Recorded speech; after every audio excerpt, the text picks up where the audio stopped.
Vocational Skills Week 2022. And for those whom I have not met before, so my name is Ines Sasuya, and it sounds like we have a dog in the room. You have to remind everyone to keep the... that is coming on the way, you know. Just before introducing my role, I just wanted to say that I'm really honored to be in the role of a moderator of this conference, and thanks for really trusting me for this role. So Kevin, now back to ground rules. And we have a few that I would like to remind you. So as it happens nowadays, the event is held in a hybrid format, and some of the speakers as well as the participants are in presence, and some are online. And those of you who are watching the conference online, so please keep your microphones and videos turned off. We also encourage you to use the chat session if you have a chat section, if you have any questions during the presentations and panel discussion. And while posting in the chat, please leave your name, surname, organization, and the person to whom the question is being addressed. And we will make sure that all the questions get answered either directly or afterwards in an online mode. And those who are present, we will follow exactly the same procedure as for the morning session. So there will be a mic passed in the hall. Yes, to the speakers, since we have a very, very interesting, however, very busy agenda, I respectfully request all the speakers or presenters adhere to the allotted time for their speeches. And we will remind you, we have in the hall, we have this white list with the minutes saying till the end of the presentation. So we will remind you when you have 2 minutes left till the end, so you can gradually wrap up. One practical question: after the conference, you will all receive the evaluation survey. So we kindly ask you to fill it up immediately because later new tasks will come in and our schedules are busy. So we will appreciate your feedback on the event.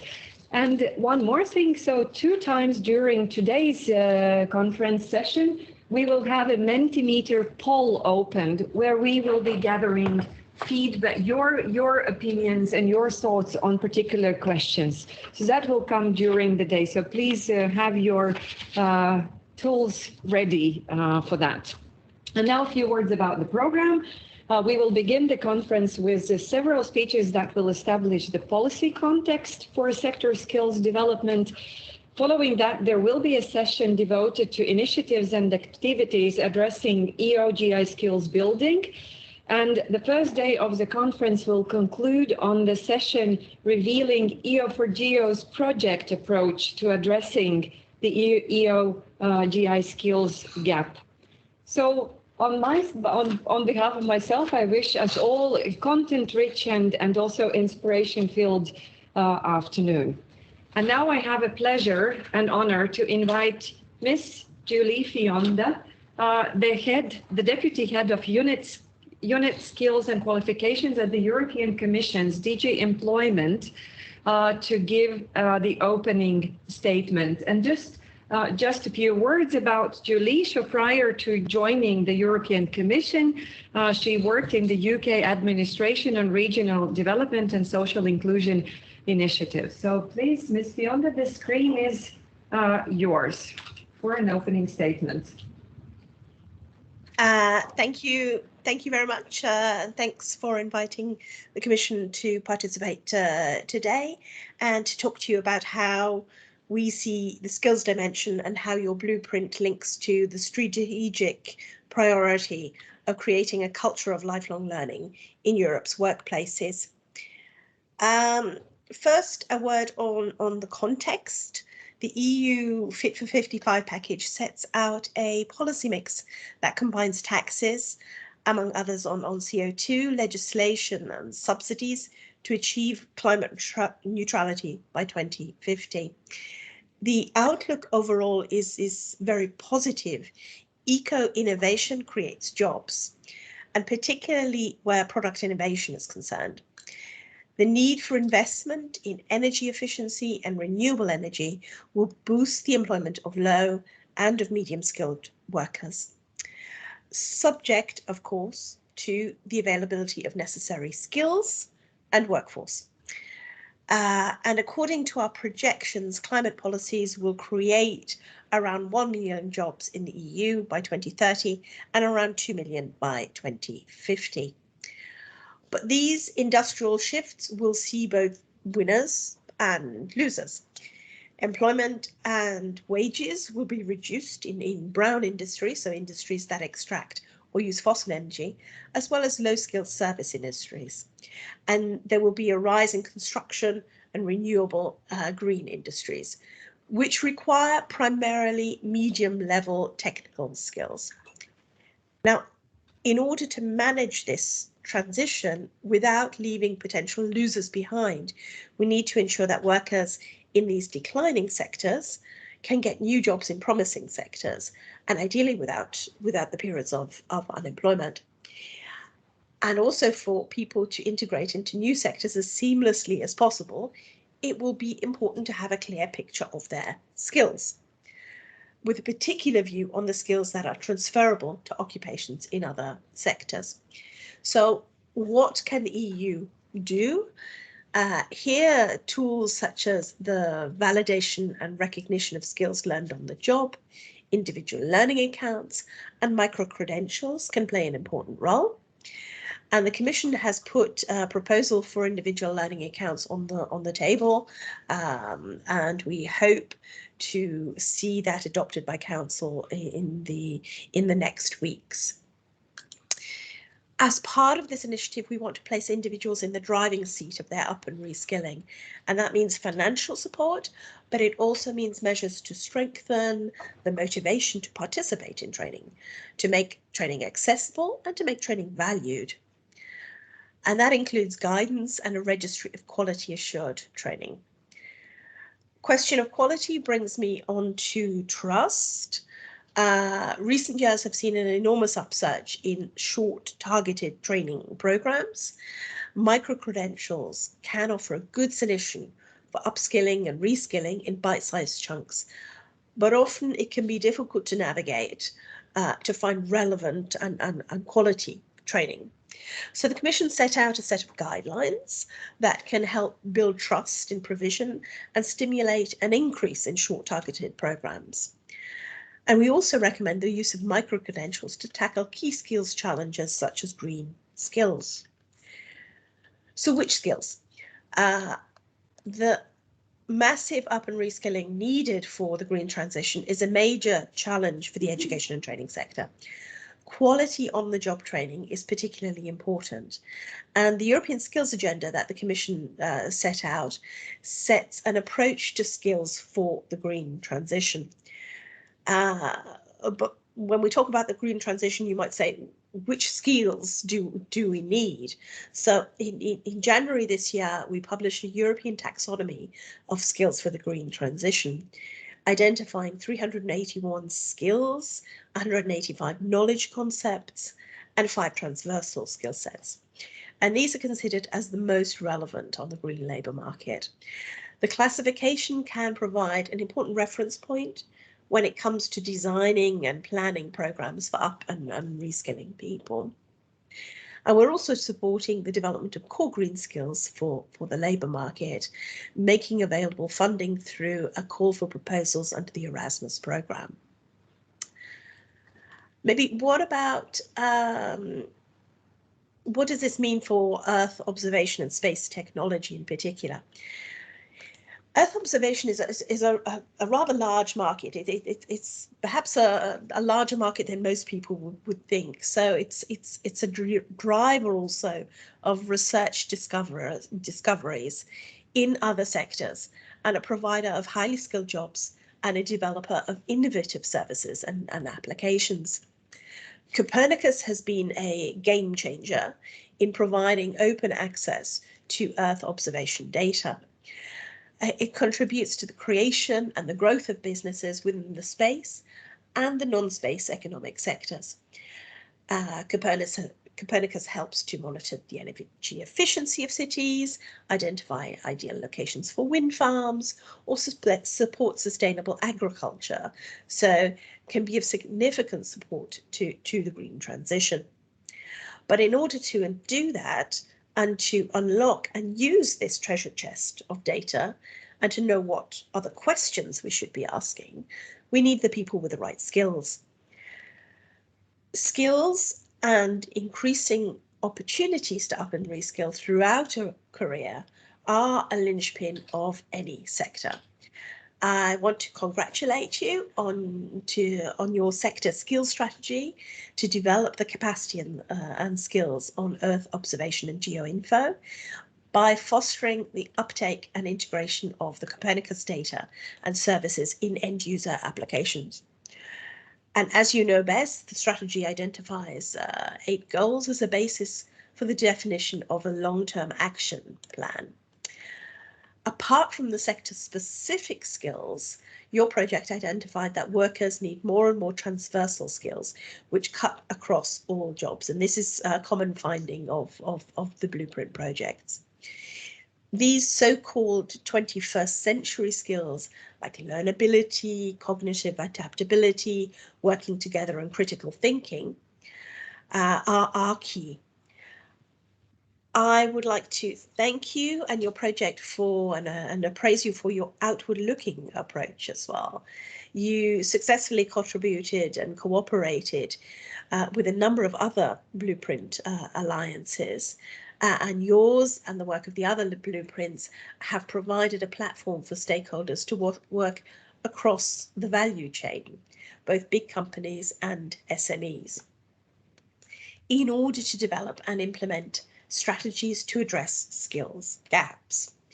And this is a model which has acted as a forerunner, if you like, and it inspired the European Pact for Skills. All 11 skills partnerships under the Pact are also building upon Blueprint alliances. It's a win-win situation. The Pact for Skills partnerships don't start from zero. They can build on the concrete results of blueprints such as yours. The blueprints disseminate their deliverables with larger Pact partnerships and thus reach a wider audience. There are also links to the other policy frameworks, such as regional smart specialisation strategies. And at the European level, we've established support services which are now beginning their work. Networking, knowledge and guidance services that can help members of the Pact in taking forward findings such as those that you have come out with in the Blueprint forward. So in conclusion, I would like to thank you all for your hard work these last years. The cooperation that you've forged and the outcomes of your project will have a significant impact on how the sector can move into the future, both by influencing the debate at the European level, but also by providing concrete solutions for your partners. So congratulations, and I wish you a successful final conference. Thank you.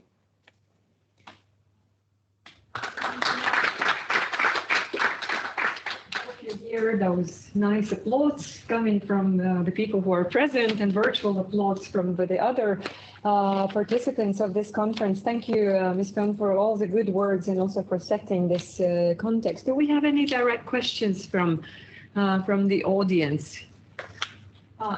Yeah, Milva, there is one question that we will take from the audience. Please, the coordinator of EO4GEO project.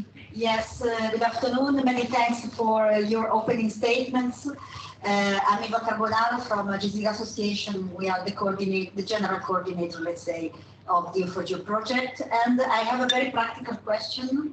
If I understood well, you mentioned that a kind of support service has been just put in place for the large-scale partnership. So indeed, we are working towards establishing a large-scale partnership in the EOGI sector, and it will be not because of the nature of the sector we are covering itself, it could not be directly one-to-one connected to a specific economic ecosystem, let's say industrial ecosystem, one of the 14, but it will be in a way transversal to several ecosystems. This is the idea.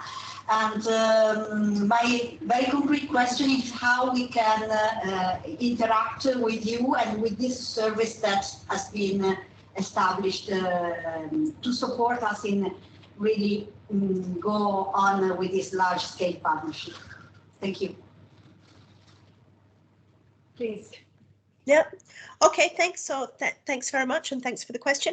Absolutely. I think the ultimate aim here is to try and create this culture of lifelong learning and to take forward practical action which can help those on the ground to do that. And so we, as you say, we have these priority sectors. Let's say there's 14 industrial ecosystems which were set out by the industry strategy, but there are other ways. And we recognize that some areas don't necessarily fit squarely into one or the other. So what I would encourage you to do is talk to us, see which of those large-scale partnerships are most relevant for you, see how you can multiply your impact through working with perhaps 2 or 3 of those large-scale partnerships, and we're absolutely happy to make those connections and hopefully for the benefit of them all. Thank you very much, and thanks once again for the welcoming words and the opening statement. Rob, unfortunately, well, if there is very immediate short question, we can take one more question. I just do not want, Ms. Fionda, we have one more question from the audience, so we will take that. I just That's fine. want to find the skills that you mentioned. Where can we actually find them? Is there a URL that we can look up? Yeah, I think probably the easiest is if you Google ESCO, ESCO on Europa, and there you'll find the information. You'll find the report on green skills taxonomy. Okay, so on the ESCO. Okay, thank you. Thank you, Rob, for the question, and thank you once again for your intervention. So we will proceed with the next speaker. And the speaker is here in presence, and I'm very honored to invite Maria Vittoria D'Inzeo, sorry for mispronouncing, so the policy officer at the European Commission's DG DEFIS. And Maria is in charge of topics related to research in the frame of the Union Research and Innovation Framework Program, in particular for aspects relating to opportunities in support of the competitiveness growth of the EU space ecosystem, education and skills. Please, Maria. Thank you. Thank you. The screen is yours, and we can exchange the places. I can give you the place over there. Okay. Yes. Thanks a lot. Thank you. Okay. I will just sit here, otherwise I cannot see the screen. Thank you. Thank you very much for the introduction. Well, I think you know me, should know me by now. I'm Maria Vittoria D'Inzeo, working in DG DEFIS, in the unit in charge of innovation, startups, and economics. And today I'm going to briefly present to you what is the policy context for what we mean by the skills in support of the competitiveness and innovative European space ecosystem. Fast. Right, so just to give you a bit of a policy background, we always start with the space strategy for Europe that was adopted in 2016. May seem a bit out of date, but in fact, this is our guiding document for the implementation of all the necessary activities that we have in the space domain. And as I'm sure many of you know, the space strategy for Europe was built to deliver and designed to deliver on 4 strategic priorities. So first is maximize the benefit of space for society and the EU economy. foster a globally competitive and innovative European space sector. And as one of the activities and the actions that the Commission took, it was really the creation of a sector skill alliance, which later led to the creation of the EO4GEO blueprint. So it was already in the back of as one of the concrete identified actions to deliver, to make the link with the new skills agenda that was adopted back in 2016. And then the other two strategic priorities relate to the an autonomous and access to space, access and use of space, and strengthening Europe's role as a global actor and promote international cooperation. So with that in mind, now I'm fast forward into the future, to what we have nowadays. With respect to 2016, when the strategy was adopted, we had a number of space programs, the flagship program for Copernicus and Galileo. And in this new multi-annual financial framework, which is the current one going between 21 and 27, we have decided to basically regroup along in one umbrella program, in one union space program, the different components. So the existing system that are Galileo for satellite navigation, precision and timing, and EGNOS, and Copernicus for Earth observation, and the new system for space situation awareness and GovSatcom. And we have, of course, as part of the Union Space Program, the cross-cutting activities related to access to space, support to startups, and security. And as part of this support, so one of the strategic objectives of the Union Space Program, so why am I mentioning the Union Space Program, is that one of the strategic objectives is to foster the development of a strong Union space economy, including by supporting the space ecosystem and by reinforcing competitiveness, innovation, entrepreneurship, skill, and capacity building across member states and union regions. And you can see under Article 6 that is in support of an innovative and competitive union space sector, which encompasses all the activities in support of the creation of this competitive and innovative EU economy.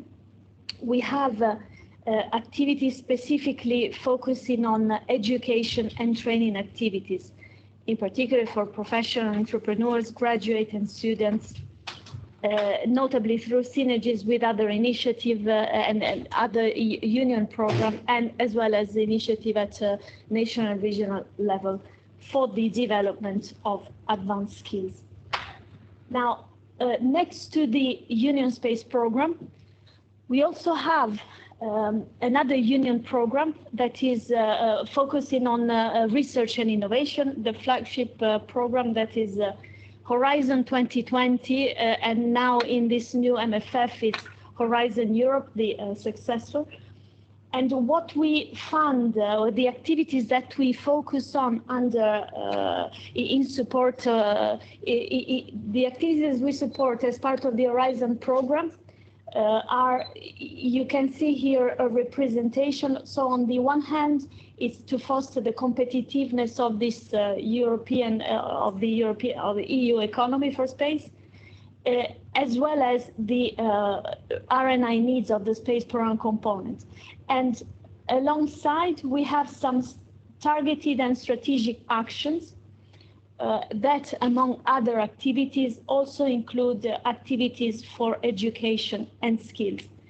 And on the right-hand side of this slide, I try to regroup all the activities that we have also funded as part of Horizon Europe, Horizon 2020, and what we are going to, continue to support under Horizon Europe. So just to identify a few. So we have, and many of you maybe were also involved in the two projects for outreach and education, Space EU and Our Space, Our Future. but also we have which are almost some of them Space EU is over, and our Space Our Future is about to be completed. And then we have another project that is Stars EU that supports us, DGDEFI, in the analysis of curricula and courses available in the skills demanded by space R&I and the industry. And this is also a part of the, I'm sure that as part of the partners of EO4GEO, they are also participating to the Stars EU, supporting us in this analysis. And as well, we will have a new project that will result from the evaluation of the topic on education and skill for upskilling and reskilling in space, in particular in the downstream sector, and supporting intersectoral mobility. It's a topic under the Work Programme 21-22 of Horizon Europe. So I'm sure we will know more by the end of the year on what project will result. And then, of course, as already mentioned by Julie, I will not go into much details, but we have already talked about the industrial ecosystem and the fact that we have one of this ecosystem related to aerospace and defense. And there is already a skill pact for aerospace and defense, which focuses, with respect to space, focuses specifically on what we call the upstream, so mainly the manufacturing and the production, which is not necessarily what the EO4GEO project has focused so far. So with that, now going into the EO4GEO project and what has been done, I see that I don't have a lot of time left. So here the project, we all know it. It was launched in 2018, 25 partners from 13 different countries. The mission of the sector skills strategy to ensure strategic cooperation among stakeholders in the EOGI community, with the objective to reinforce existing training and education ecosystem and update the integration of space and geospace information services and application. So the project has delivered tangible results, and in my opinion, it has created a legacy for the future, right? And what is this legacy? It comes from the ontology-based body of knowledge that Danny talked about this morning. The set of collaborative tools based on the VOC, a set of training material, and of course the sector skills strategy and the long-term action plan. So this is the legacy.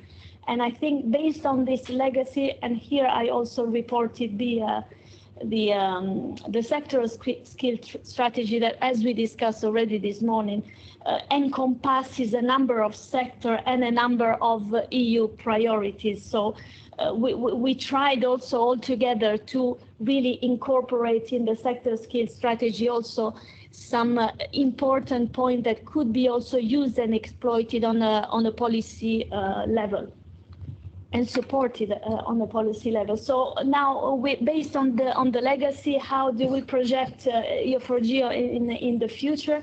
So of course, the sector skill strategy and the long-term action plan will pave the way for future targeted action to foster a skilled workforce across Europe, prepared to meet the future societal challenges, making use of space data, services, and application.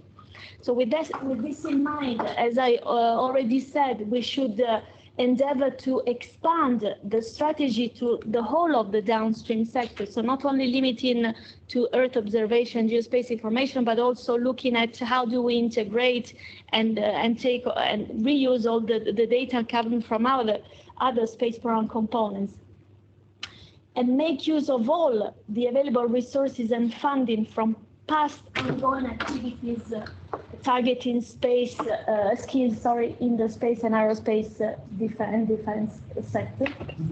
What we need is to, from a policy side, we will endeavor to support and look for a coordinated approach for the implementation of the sector skills strategy, by all the entities involved in upskilling and reskilling.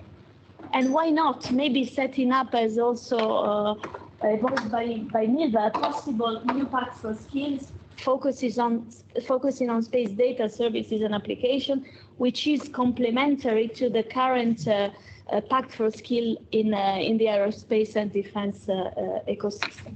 So that concludes my presentation. Obviously, if you have any questions. Thank you, Vittoria. Thank you. Do you have any questions? Not from the online. I still encourage those who are watching us online to post the questions in the chat section.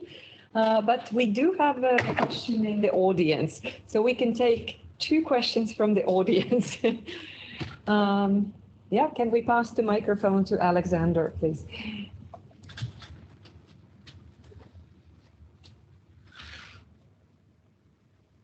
Thank you very much for the presentation. It's super inspiring. I'm really happy that that we have that in Europe. One question that I had, so as an academic, also member of grants, and the latest Horizon series of grants, the missions, digital ocean, the digital twin of the oceans, and some of these concepts. How do you relate? I mean, it's a matter of wording. How do you relate the wording of those things, digital twins, to the space program? Are they related, or are they? How do you see that from the EU Commission point of view? So how do we relate space to to supporting the digital transition? Yeah, and destination Earth, and how those things play together. So yeah, okay. So well, can I? Yes. Yes. Okay. Yeah, we can hear you because we have microphones. Yes, exactly. The microphone is here. Okay, so the digital transition is obviously it's one of the. So first of all, we already talked about the fact that space is a transversal sector that can obviously contribute to many policy priorities, virtually all of them, potentially all of them, especially with all the services, data and application that are created by our space program components. It's infrastructure that is also owned by the Union. In this, taking this into consideration, the data and application and services coming from Copernicus, for example, they can definitely, by all means, contribute to achieving the objective of the digital transition and can actually accelerate the digital transition, but also they can also support other policy priorities, like, for example, the European Green Deal. The Green Deal was also mentioned by Julie. I mean, the monitoring of emissions can be done thanks to Copernicus. But not only, I could also mention other examples. You know that the Commission has 6 policy priorities globally, and space can contribute to already 4 of them. So the green transition, the digital transition, the Green Deal, the security of the Union, for example, and then of course competitiveness, and also Europe stronger in the global world. So yeah, hope it answers the question. Yeah. Okay. Any more questions? Yes, we have one more in the audience. Oh yeah, Yasin Emails. We had in the past a report from the Court of Auditors and a study contracted by the EIT Committee and the European Parliament, and both also highlighted importance of skills development. I know that the Commissioner currently works on a proposal on ideas for a strategy for a better uptake strategy.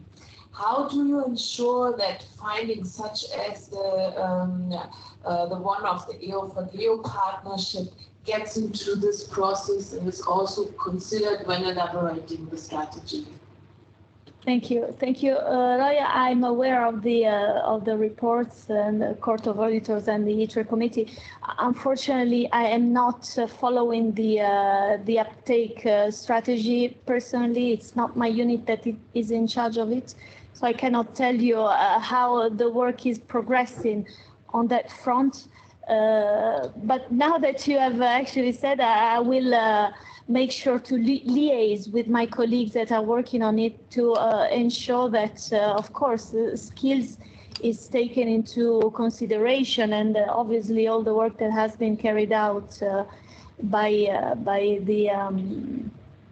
EO4GEO will be taken up. But because you are taking the floor, and of course I'm directing to you, I would like also to stress and to encourage you to maybe try to continue the uptake of EO4GEO by encouraging the regions across Europe to participate in the creation of a partnership, because ultimately the regions are the main users of data from our space program components. So I think that if we project ourselves to the future, on the future of a potential new partnership, it is, I would say, fundamental to have as many regions part of this partnership as possible.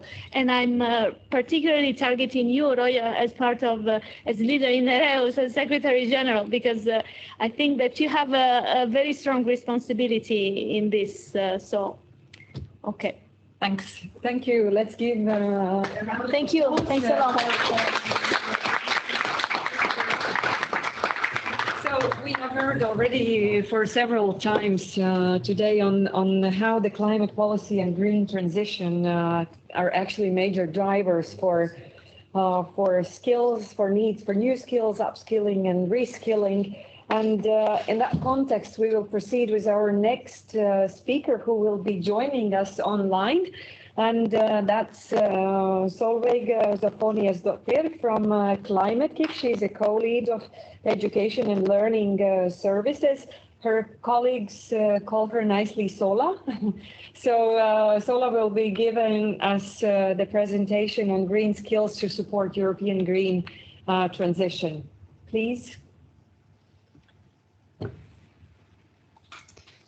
Thank you indeed. Now, just a quick check of the sound. I hope that you all hear me well, even if you are online or in the room. I have a couple of slides that I would like to share, so I will just make sure that I have those up, and let's see if you can give me a positive signal that you do see my slides. So let's see here. We can definitely hear you very well. Wonderful. Thank you for that. And let's see if you can see my slides as well, or if they are slowly coming and transitioning to you.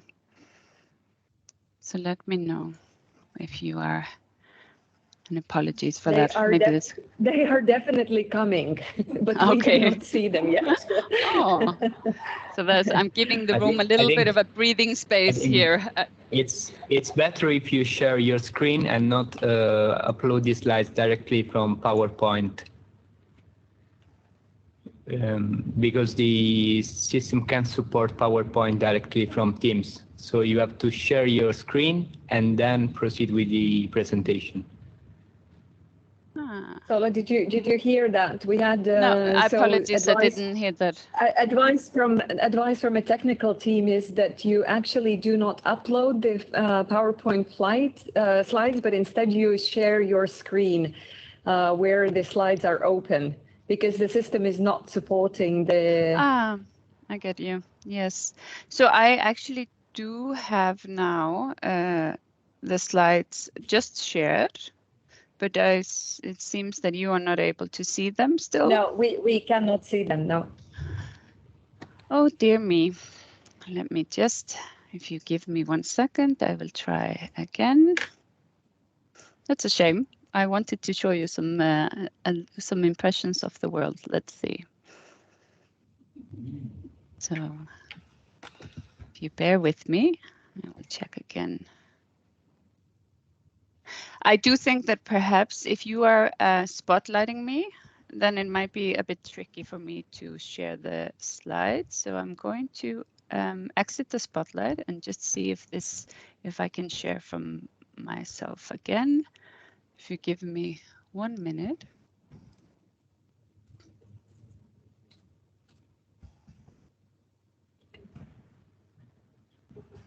Let's see what happens here on the screen now.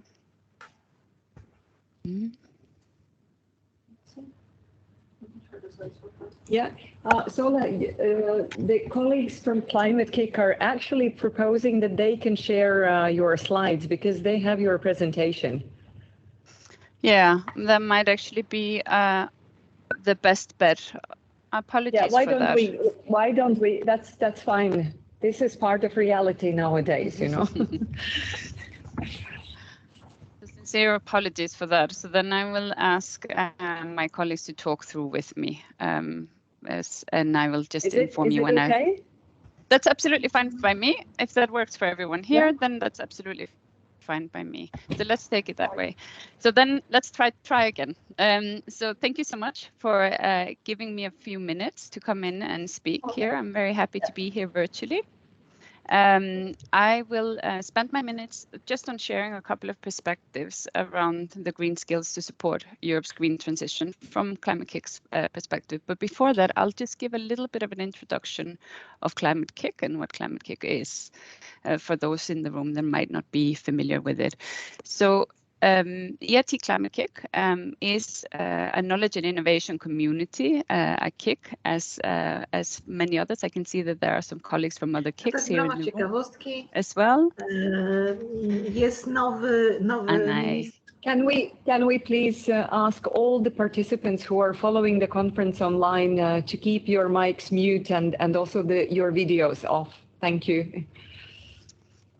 Thank you so much. Sorry for that. Mm-hmm. No problem. So we are supported by the European Institute of Innovation and Technology, and we are working to accelerate the transition to zero carbon, climate resilient society.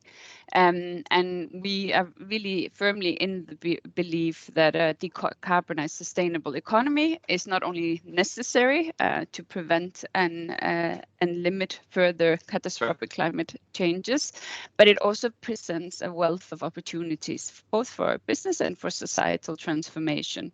And we work with this in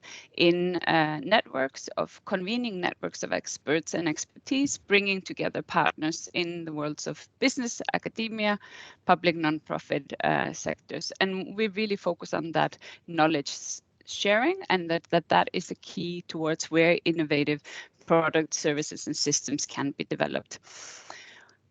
We have, through our experience, also realized that innovation is, we need a new way or new model of working with innovation to catalyze systemic changes, and in terms of transforming people, sectors and value chains, and triggering these massive leaps in decarbonation and resilience that are needed.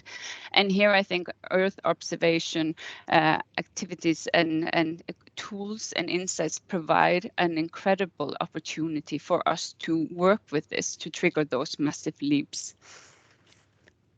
And if you are happy to go to next slide.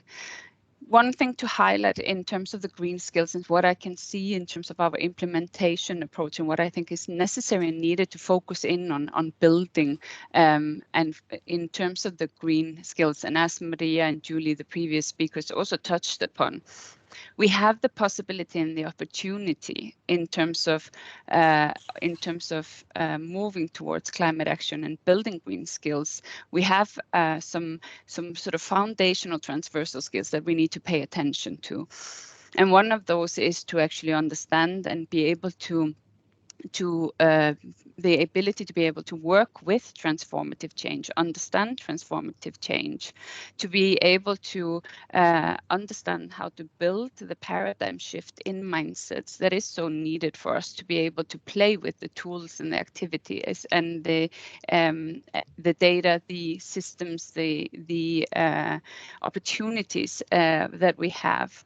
We need to be able to have the ability to imagine a future and be able to have that future literacy or that skill in terms of building towards a future.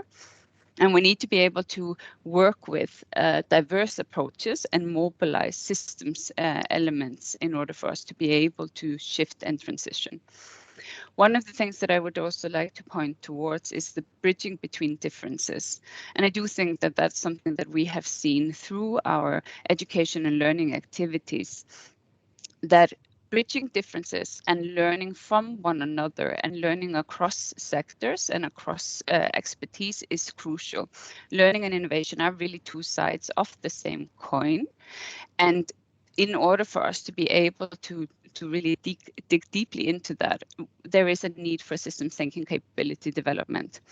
In Climate-KIC, we have been implementing and have joined sort of the ecosystem around the Earth observation and geospace information, as we feel like there is a lot of possibilities here for the Earth observation activities to play an instrumental role towards addressing climate change and climate change mitigation and adaptation strategies using Earth observation. We do think that there is a need for us collectively to translate and capability build as many as possible, both in terms of actively being able to use and work with, for example, the data, but at the same time also to develop an understanding of the massive opportunities that are across many sectors.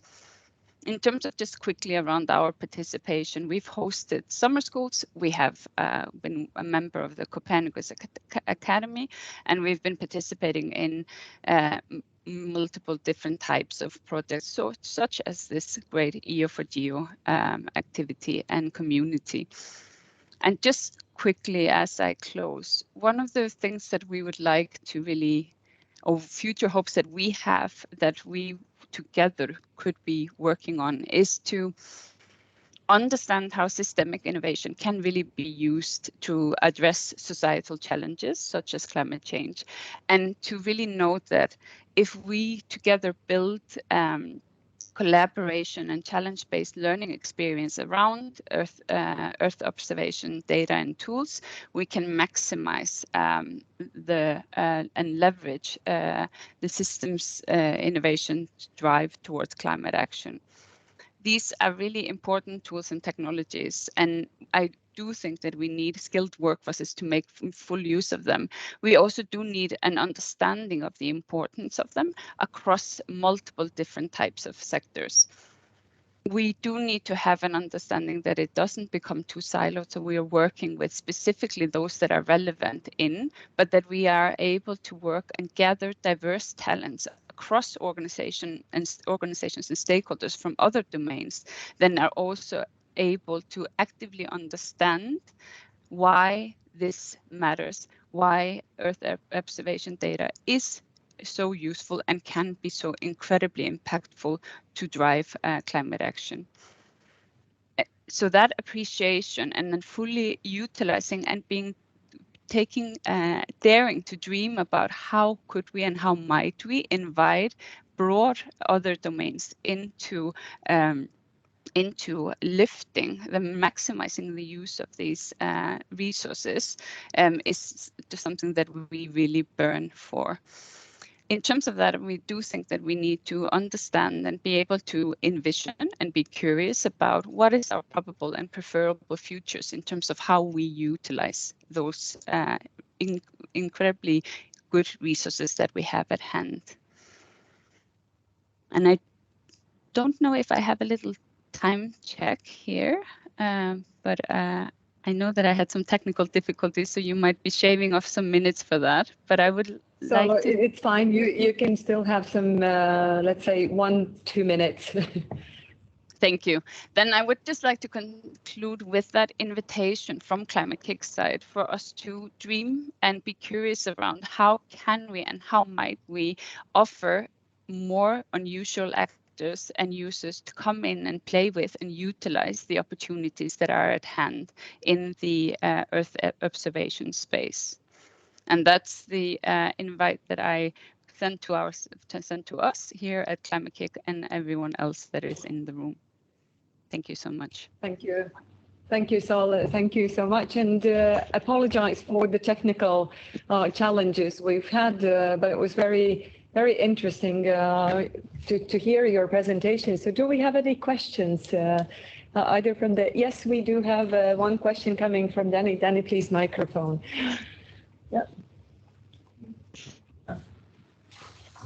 Thanks for the presentation. I have a quick question because I noticed a few years ago that Climate-KIC focused a lot or did a lot of hackathons as a format to do knowledge sharing. I have the impression that it changed a little bit, that there are less hackathons. Do you have ideas on that, or is it not true, or do you see also maybe new formats for knowledge transfer or knowledge sharing that might pop up and that become more important? Thank you. So thank you for that question. The sound was a bit muffled, so let me see if I captured it right. It was essentially around kind of our use of hackathons as learning formats and what we see in terms of other formats coming forward, and if we do still feel like those are relevant. I would say certainly hackathons are a great way of engaging multiple types of target groups together. They're good for evoking interest and getting people to get started. And I do think that format, especially around kind of broader citizen engagement or taking the first step into a topic that you're unfamiliar with, is a very good format. And I have seen that is something that we have had great success with, for example, some of our collaborations with Copernicus, and also with our bigger Climathon project. I do think that there is also other formats that are interesting in terms of more deeper challenge labs or case labs as well, where you also then do invite groups of people to work within challenge in diverse teams for a longer period of time. I think we have utilized some of this in our summer schools, also in our Copernicus summer schools. I have had the pleasure of being with students that were working with Earth observation data in one of those challenge-based summer schools. And I do think that that's also an interesting format. My main message is that we need to convene and create spaces where we help people be curious, respect each other's sets of expertise, but also bring them together to understand how to leverage their diverse perspectives and at the same time work with and testing tools. So I hope that answers your question to some extent. And if not, then please write it in the chat or bring forward another question. I can confirm you that Danny was nodding, so the question was answered. Thank you, Sola, once again for joining our conference today. And we will move forward with our next speaker. And actually, we made a very smooth transition towards the second section of today's conference about initiatives and activities addressing Earth observation and geoinformation skills building. And our next speaker comes from the European Space Agency. We met her already in the morning, Natacha Callens, ESA Academy Administrator, and she's going to talk about ESA skills building and educational activities on Earth observation. So please, we exchange places. So good afternoon, everyone. I would like to introduce to you what we do at ESA in terms of education and especially in terms of Earth observation education. So the first part of my presentation will focus on what we do, where I work in the ESA Education Office at primary, secondary, but also tertiary education. And in the second part, I will introduce to you what is done at the level of the Earth Observation Envelope Program, which is the backbone of the implementation of the Earth Observation Strategy 2040, so more at a graduated level and for professionals.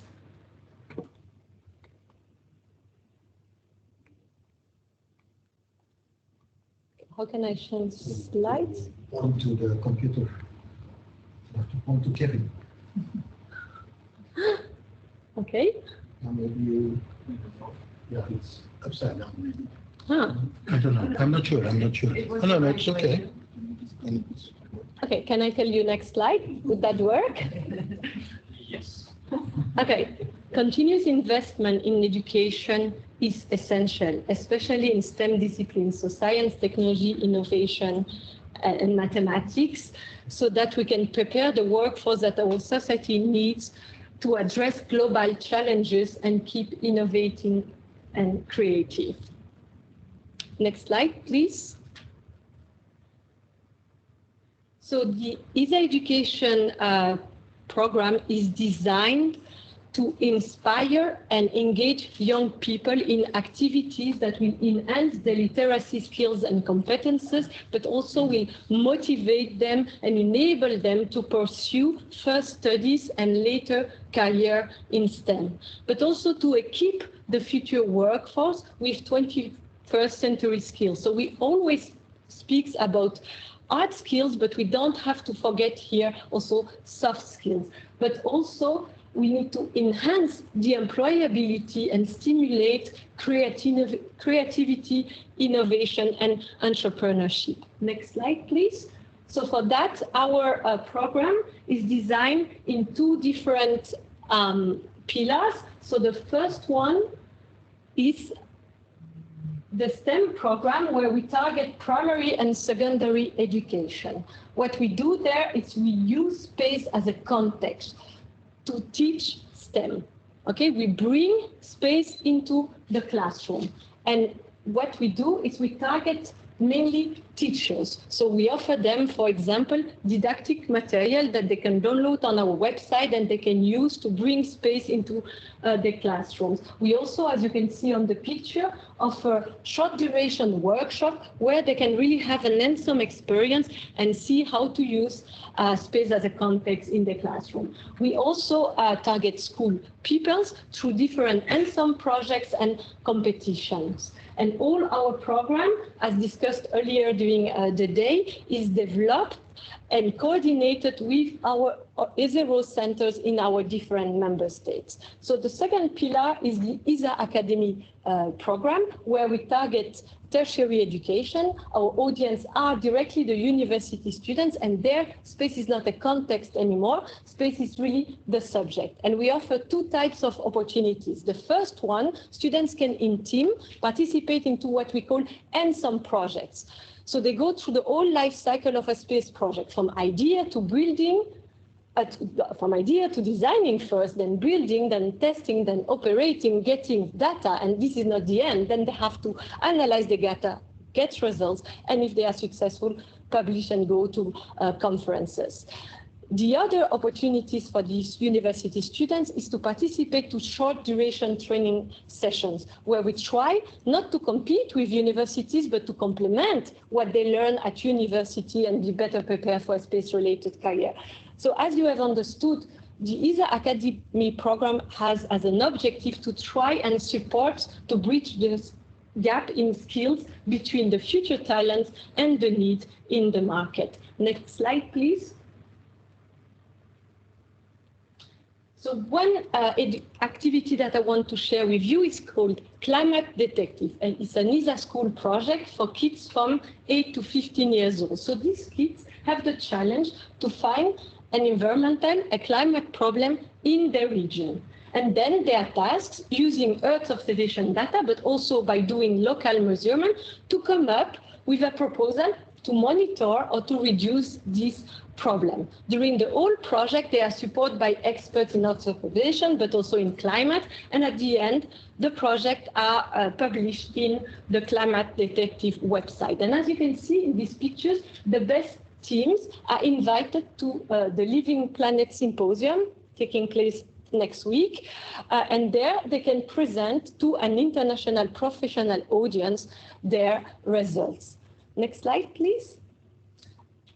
At university level, in our training and learning program, so where we offer 4 to 5 days training sessions to university students, these training sessions are offered by experts from ESA, but also from industry and academia that are coming and sharing their knowledge and their know-how with the students. We have a portfolio, next slide, of training sessions in different domains, including 2 very complementary on Earth observation. Next slide, please. So the first one is called Earth Observation Satellite System Design Training Course. So it's more an engineering training course where we show to the students the end-to-end satellite observation system. So they go through the whole cycle of a satellite development, from the idea to getting the data. And then the second training session is Earth Observation Remote Sensing Workshop. There we show them how the end user can exploit Earth observation data and how we get this data, how we calibrate the data, how we distribute this data, which kind of tools can be used, and which type of downstream applications we can find. So this is, in a nutshell, what we offer in the ESA Education Office, and at the moment, our main Earth observation-related activities. Next slide, please. What I want to share also with you after reading the EO4GEO study is our future. So we are also evolving with our program. We have a long-term vision for the ESA education program. We want to align, of course, with ESA strategy and with our Agenda 2024, because we want to position our program at the forefront of, in one hand, as said before, innovation, but also education. We want to contribute to capacity building for an evolving space sector and a sustainable society. So as you have probably already heard, we want to prepare for jobs that have not been created yet, for technologies that have not been yet invented, and to solve problems that have not yet been anticipated. And for that, we want, for example, to diversify our audience, include new technologies. So we discussed earlier today, cybersecurity, AI, machine learning, and many other topics in our portfolio, but also not focus anymore only in STEM students, but also in other audience, like future lawyers, agriculture, architects, anyone that can work in the space sector or benefit from the data coming from the space sector. We also want to go to vocational training and young professionals.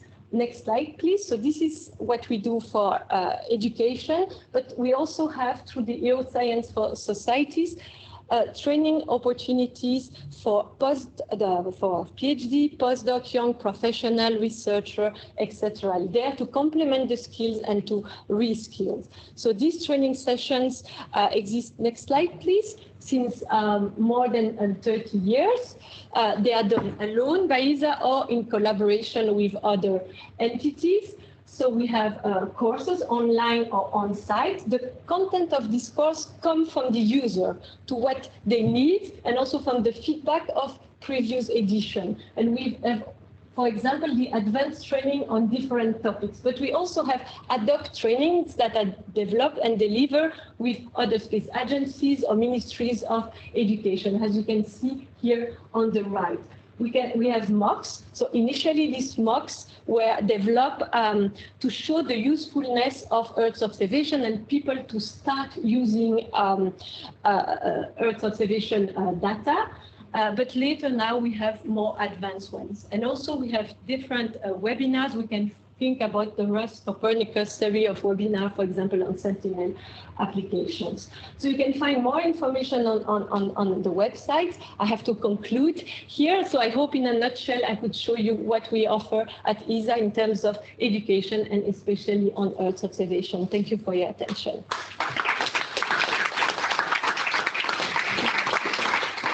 For this very hands-on presentation and very hands-on examples on what you're doing. Do we have questions? Milva, please. Yeah.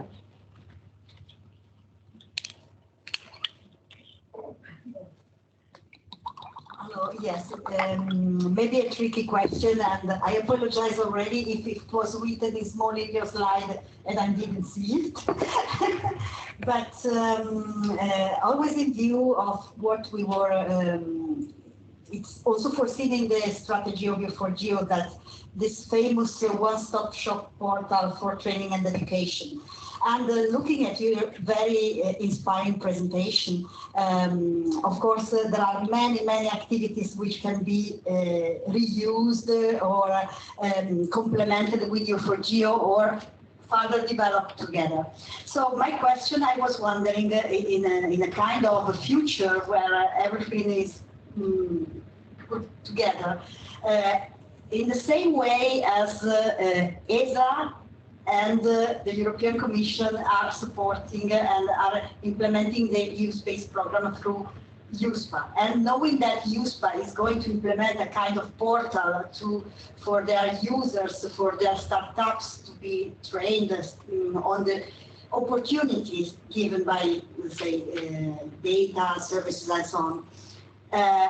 Is that already foreseen, or can we imagine that the same joint structure will be put in place by the Commission and ESA through USPA or another agency for the one-stop portal for training and education? I mean, just coming to my mind, knowing the institutional collaboration for the space program, and just wondering maybe a future that can be envisaged with EO4GEO stepping in.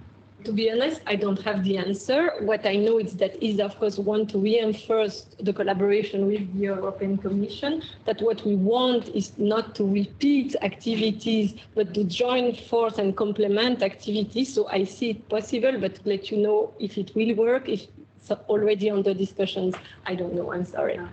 Maybe I was jumping too much in a possible future.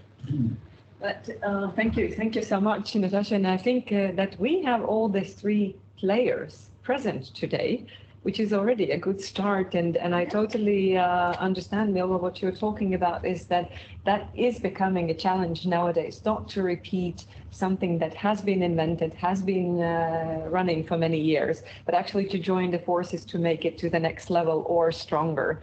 But that's a challenge, and that requires a lot about trust, open dialogue, and collaboration and collective effort, as Danny pointed out in the morning as well. Thank you, Natacha, once again, and it's a pleasure to have you here with us today. So we will proceed now with another online presentation. And that is coming from the European Union Agency for the Space Program. And I have a true pleasure to invite our next speaker, Dr. Chiara Solimini, to talk about market needs influencing the EOGI skills of the future. Do we have any technical indications for the speaker? Hello, can you hear me? Yeah, we can hear you, Chiara. Yes, welcome. Thank you very much for the introduction.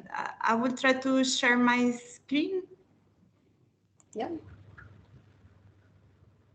Is it gonna work? Let's see. Should be. Sorry. Can you see my screen? No. It's coming. But we already had some technical challenges before. Now it's coming. Now this time it went well. Thank you. Okay. Yeah. You just have to switch to the presentation mode if possible. I can see in the presentation mode actually from my computer. I can see. It's not in presentation mode because it's in my computer. It is. No, it's actually we see also the slides on the side, so it's not really in full presentation mode. Oh. Not sure why, because I see it like in full presentation mode in my computer. Shall we proceed with that? So it's picking up the image from one of her screens, not the main one. So? She needs to make sure that she's sharing the right Yeah, okay, Chiara, so the colleagues are saying that maybe you have to try to reshare the screen and choose the right screen you're sharing. Okay, let me try. Sorry.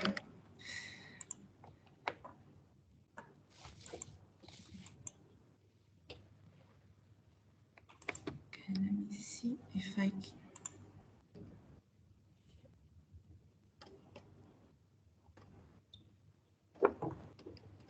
Sorry about that. Let me see. What about now? Can you see it well? Not yet.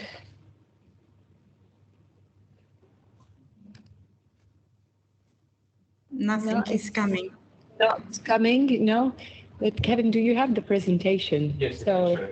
Yeah, so Chiara, we have a proposal that we will be actually controlling the slides, and you just tell us when to switch to the next slide. Okay, okay. That is okay. Sorry about that. Yeah, yes, that will be fine for me. Perfect. Thank you. Yeah. Thank you very much. Let's go. Okay, next slide, please. Okay, I'm Chiara Solimini. As mentioned, I work for USPA, for the market development team. USPA recently had its first anniversary. Is a EU space agency, quite new, let's say, and all the EU space activities are grouped under one umbrella, including Galileo, the Global Satellite Navigation Positioning System, EGNOS, the Augmentation Service, downstream activities for Copernicus uptake, GovSatcom, secure satellite communication for EU governmental actors, and also SSA, Space Situational Awareness. Next slide, please. We integrate under one umbrella all the different components of the space program using an integrated market user-driven approach, which is based on a well-established methodology, which is based on three main pillars: market and user knowledge, including activities such as market and technology monitoring and forecasting, user consultation platform, demand support, including a common market segments approach for all EU space downstream, for example, including standards, best practices, common frameworks, regarding regulation, offer creation, creating innovative made in Europe products and services, supporting, for example, startups, SME, and entrepreneurship activities. Next slide, please. Regarding the market and user knowledge, next slide, please. Next slide, please. We recently published the USPA market report addressing both Earth observation and GNSS. Is a combined report covering all different market segments and applications that are valuable for Earth observation and GNSS domains. If you haven't done yet, I encourage you to download a copy of the report.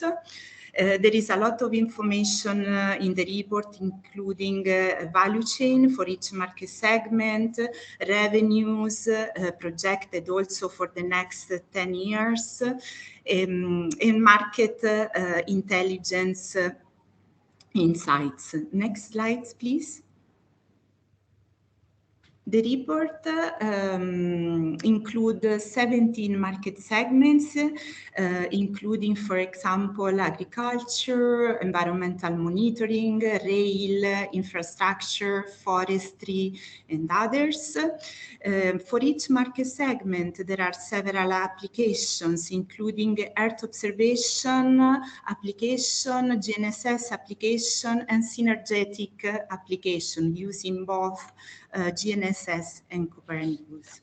Next slide, please. We are preparing for the user consultation platform. What is the user consultation platform? It's to engage with other users community, mainly commercial users, industries, and private users in general. The preparation for the user consultation platform for this year is already started, and the planned date is 3-4 October. 7 markets will be addressed in this user consultation platform, and the outcomes of the UCP will be a series of reports on user needs and requirements. Next slide, please. For what concerns the offer creation, we have several tools in place to support innovation. Next slide, please. We have, for example, Horizon Europe calls.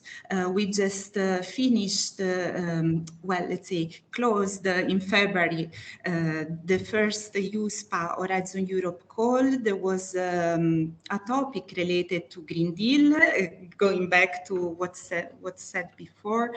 We received for the Green Deal call 28 proposals, and now the proposals are under evaluation. In 2022, we plan also to have several calls to foster using EGNSS and Copernicus data, but also EGNSS only technology, so Copernicus only technology. We have also some fundamental elements, grants procurements. This is more related to the development of receivers, chipsets, and antennas. And we have now many activities and instruments under the Cassini umbrella. Next slide, please. Cassini is the Commission's initiative to boost space entrepreneurship, and is tailored to the needs of the new space industry. Next slide, please. There are several activities under the Cassini umbrella, starting from ideas, incentivizing new ideas, technologies, developing disruptive technologies, expansion, and growth. For example, connecting with venture capitalists, fund, and commercial partners. And USPA activities under the framework of Cassini are multilateral. Next slide, please. What is the role of USPA in Cassini? We actively support startups. How? For example, doing hackathons, competitions, investors events, giving business advice, dedicated promotion, establishing dedicated promotion with startups and industry players. Next slide, please.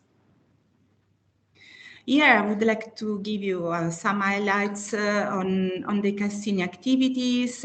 We organize several hackathons. For example, for the year 2021 to 2023, we already have in the pipeline 6 hackathons. We did already 3.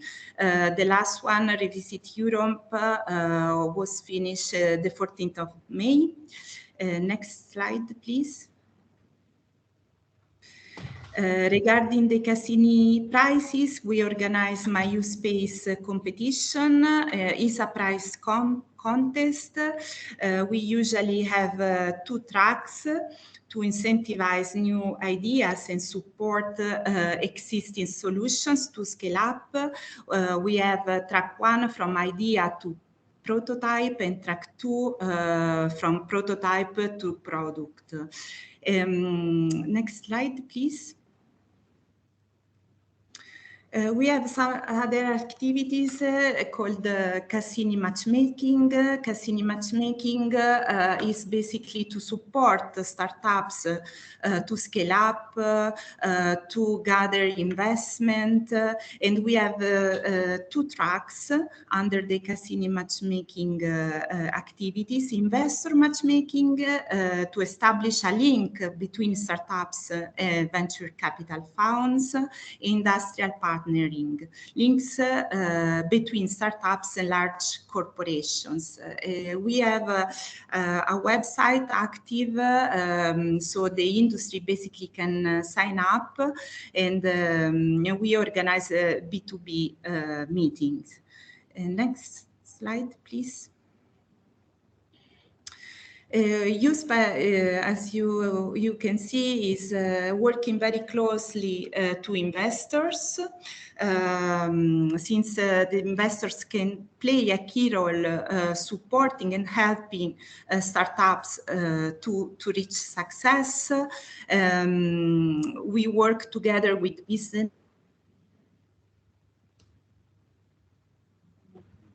funding platforms and investment banks. In the framework of the work we do together with the venture capitalists, we are organizing a series of capacity building webinars. Next slide, please. Chiara, may I kindly ask you to wrap up your presentation? Yes, that's my last slide. Sorry. Okay, we are organized. sorry if I was okay. So here you have a glimpse of the webinars we are organizing together with ESA, the European Commission, the European Investment Fund.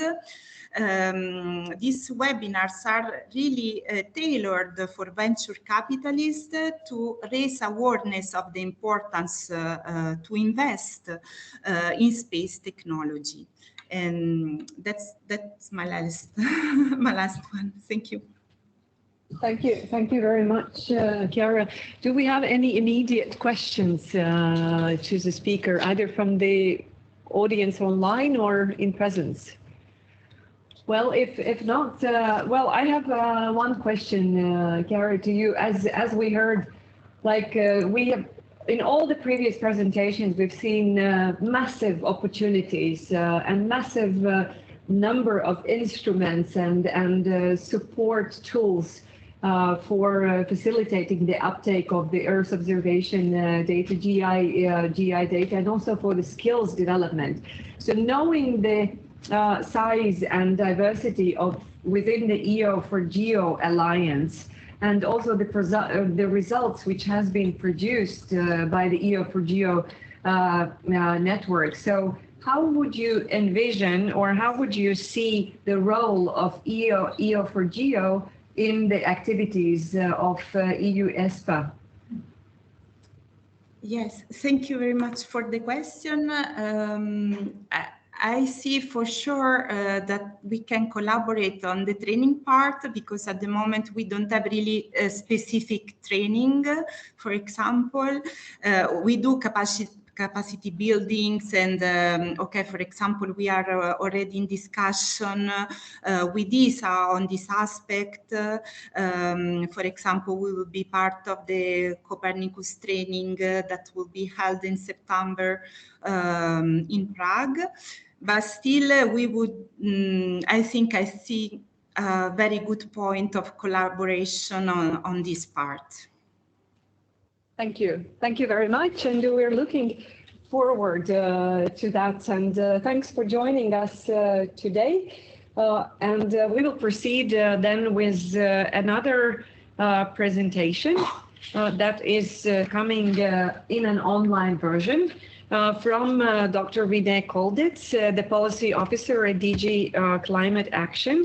And this is and Rene is going to talk about Earth observation needs for monitoring of land policies. We can see you, Rene, online, and hopefully also your presentation will come up in a minute. So welcome. Good afternoon, everybody. I try to, okay, get everything organized. Do you see my screen? I will try to put it in presentation mode. We definitely see your screen and we hope for the presentation mode. No, no. It's actually, we see your next slide. Yeah. Okay. So Rene, I have yeah. Kevin, do you have the presentation? Let's try through Kevin. Okay.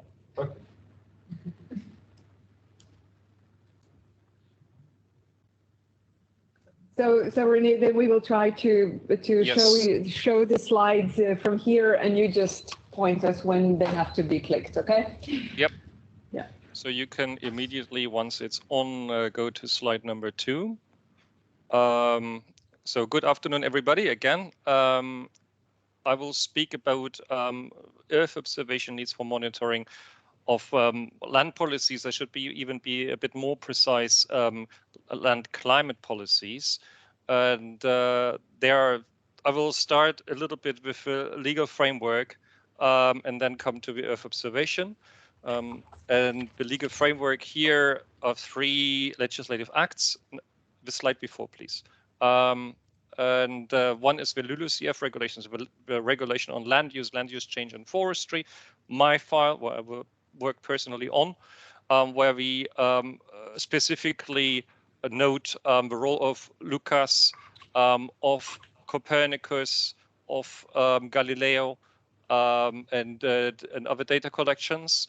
Then the governance regulation, which addresses all the climate legislation, again highlighting Lucas and the Copernicus program, but also the adaptation strategy. So under LULUCF and the governance regulation, this is very much geared to ongoing work by the European Environmental Agency on CORIN, on Copernicus land monitoring systems, and under CORIN, there's also a specific instance for LULUCF foreseen in the next years. And for the adaptation strategy, there is a lot of work ongoing under the Copernicus climate change services and work with DG Connect and the Joint Research Center on risk modeling, several H2020 calls on climate risk, disasters, resilience, and so forth. So you see, this is quite a wide range of portfolios and then also initiatives to actually get it implemented. The next slide, please, because we are undertaking a review of, actually a revision of the LULUCF regulations. So this is an ongoing process now between the Commission and the co-legislators. We have come forward, the Commission has come forward with a proposal to improve the LULUCF regulation, which touches upon several different topics. We want to better mobilize the funding. We want to put the land mitigation on the right track. So the overarching goal is to be at the EU level climate neutral by 2050, which means the remaining emissions need to be balanced by removals. Removals can come from 2 sources, by natural solutions, and that's basically covered in LULUCF. So our land in the EU removes more carbon than it emits greenhouse gases. But this is currently as a declining trend. So this trend needs to be stopped and reversed to increase the removals. And the other parts of the removals which need to come over the next years are technological solutions, such as carbon capture and storage. So to store CO2 and pump it in the ground and store it permanently, as an example. But you see at the right-hand side, there's also a role to play for Earth observation, for land monitoring. We see potentials to have lower compliance costs through remote sensing. Currently, a lot of the measurements to know what is going on are ground-based from survey networks. These survey networks are very expensive to be maintained, and they cannot very frequently take the samples. So national forest inventory has a cycle of about 5 to 10 years. So the information comes with a significant delay, with significant spatial spacing. You don't really know what is going on the ground for a long time. Here, Earth observation can help, and it can also help to better implement land policies, also in the nexus of between biodiversity and carbon-rich areas. So to serve the bioeconomy, the biodiversity, and the climate portfolio at the same time. Next slide, please. The regulation foresees 3 stages from 21 to 25. We are already in that phase. The current regulation would basically remain as it is. In the period 26 to 2030, there is a significant change. We set out an EU target of -310 and also specific member states targets, which member states need to reach by 2030, in 2030, I should say. And the entire system has become much simpler. It's based on the reported emissions as reported to the UNFCCC. That's the international reporting framework for greenhouse gas emissions. So it's a significant simplification, but it requires better monitoring and more accurate emissions reporting. And for 2035, we foresee what we call land sector, where the emissions from the agriculture sector, livestock and fertilizers would be combined with the emissions and net removals from land, because these emissions take place at the same parcel of land. And then the EU should become land climate neutral, so to say. Next slide, please. As I mentioned already, as the targets are ambitious, as we have to turn around the current trends of declining removals, we need to increase the removals in order to become climate neutral overall by 2050 for the entire EU and for all sectors. We need better land monitoring. And this requires a clear policy design. This requires very good, accurate, harmonized and timely information of what is going on, where can I do actions, and what impact do my actions have. And this, in the end of the day, can also then improve also the reporting, but the main emphasis should be where to do what, when, and with which impact. Next slide, please. So we look at different land uses in climate land mitigation policies, forests, agricultural land, settlement, wetland. These are the main land use types. Agricultural land is grassland and cropland. And we measure the activity data. So this is the land use management or the land conversions. And for each of those, we have then emission factors. These emission factors either come from the IPCC, that's the scientific body, as a default value for certain regions of the Earth, or certain land uses, climate regions, soil types, or they are measured in the field by the parties, so by a member state with a scientific study, or they can be modeled. So this is tier 1, tier 2, and tier 3. And the activity data often come from statistics today, but they could come from Earth observation or other geospatial information in a more timely and harmonized fashion. And an example for this could be, for instance, using information provided under the land parcel information system or the integrated control system for the common agriculture policy. There, such a system already exists, monitors land uses, land management at the parcel level, and this could, for instance, feed directly into land mitigation actions for climate. For forests, this is a bit tricky because most member states have national forest inventories and want to use them. Nevertheless, we also see here a potential to combine the existing information from forests, which exists for decades, with new harmonized and timely information coming from Earth observation to improve the forest monitoring in the EU and for each member state. For settlements, okay, member states have very different approaches to deal with that, but cadastral information is normally available. Also, Copernicus offers quite a range of possibilities here. And for wetland, there are ongoing studies, and there also have been studies under the 7th Framework Program to monitor wetlands by space technologies. Next slide, please. This is just an example somewhere in Belgium, how land is monitored. And here what you see in different colors is the soil organic carbon. So of course there is not a sampling in each individual parcel here. It is an extrapolation, but nevertheless the grid size of this is something between 20 and 30 meters, showing you the soil organic carbon in certain areas in Belgium, and this is rolled out over the entire country. So this is one part of the carbon budget we have to look at on land mitigations, and you already see that geospatial information here, certainly a combination of ground measurements with GIS and maybe some remote sensing combined has led to this kind of spatial representation or map. Next slide, please.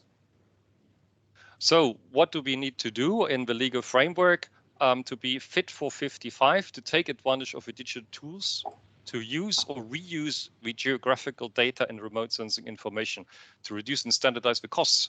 What does it mean? We don't need to reinvent the wheel. There's a lot of information already out there. As I outlined under the Common Agriculture Policies, there are those monitoring tools already in place for a large part of our croplands and grasslands in the EU. For forests, maybe some work needs to be done. On wetlands, work is ongoing from different studies. So this is certainly more a task of integrating different data than of developing really a new system. For some pieces and snippets, maybe something needs to be done still. And maybe there is some work in member states to be done and less in others. That's clear. But nevertheless, there's work in member states and there's work in the EU already out there.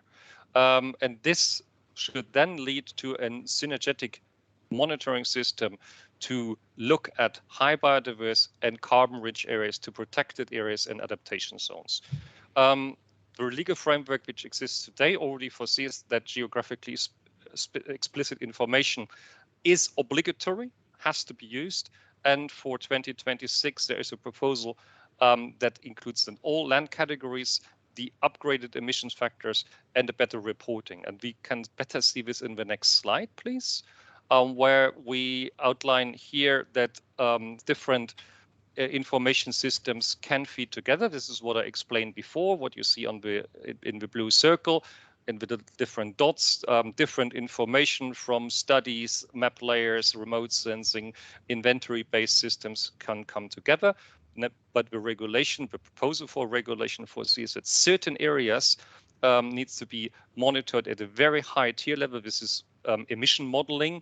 And next, on the next slide, please, you can see that this relates to a certain set of environmental legislation on high carbon stocks, on protective sites, on sites which should be restored, and on what is climate risk zones. So zones where natural disturbances are likely to occur, where floods may occur, and where national or where adaptation strategies need to be implemented. And I would like to come to my last slide, which has a little bit a different topic. It comes to the forest strategy, which was released also in July last year. And there the communication puts forward a legal proposal for EU framework for, in this case, it was called Forest Observation Data Collection and Reporting. Now the legal proposal, as announced, is called the new EU Framework for Forest Monitoring and Strategic Plans. You can already find the roadmap to this legal proposal on the Have Your Say website, and soon we will launch the public consultation. The overarching aim is to provide for forests timely and harmonized information for free to the users. The main benefiters should be the public, the land managers, the forest managers in the field, to be better informed, to be quickly informed about steps which might be taken for a better forest management, because as we know, our forests are changing rapidly. We see this in various different member states with increased disasters, with changes in our forest, which are maybe more gradual, but they will come inevitably due to climate change. and therefore need timely information to act and not to react. Thank you very much. Thank you, Rene, very much. Let's give applause. And do we have any questions? No, now we do not have questions from the audience. Rene, I would like to ask you one question regarding, so what you have highlighted, actually, these very ambitious goals that we have to achieve, and also the clear roadmap where we have to go with improving the monitoring systems and remote sensing database indicators, etc. So have you, in your practice, observed any skills-related challenges for implementing these, let's say, goals and objectives? Since we are discussing the skills a lot today, that's the context of my question. And have you observed any differences between the member states in implementing? Mm-hmm. Yeah, skills. I think Earth observation remote sensing is a very fast developing field. So the continuous learning does apply completely. Whether you are working in a private company or in a public institution, it doesn't matter. You need to keep up with the technology developments. That's key. Maybe a distinction is that if you're more on the implementation side, I think you have to stay top notch on what is going on in the technological fields.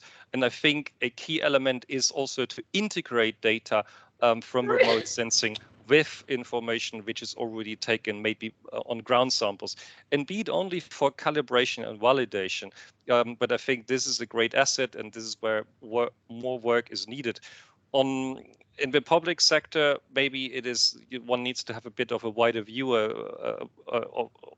wider view of its portfolio and see where information can be pulled from or to be reused.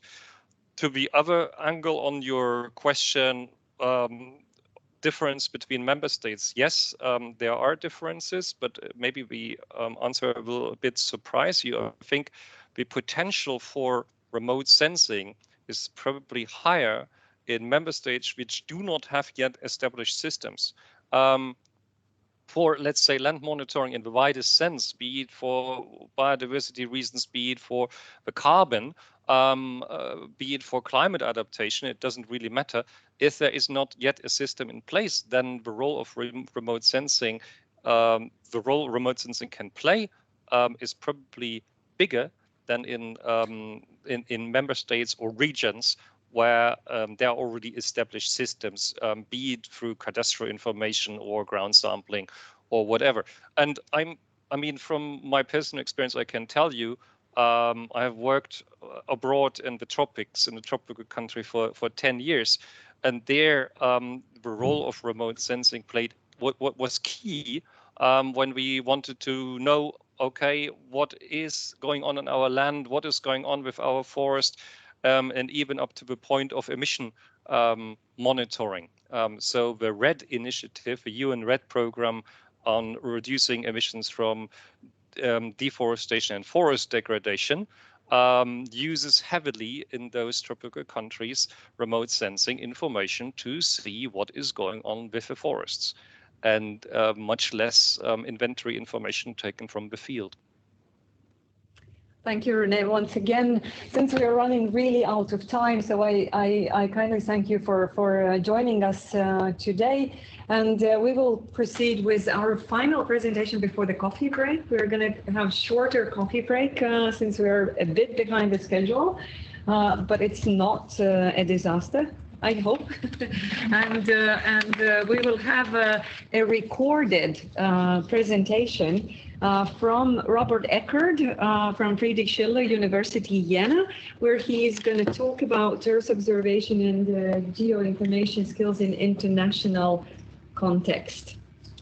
So Robert, but I know that Robert is also with us today, so he will be able to answer the questions if there are any coming after the presentation. But the presentation itself is recorded.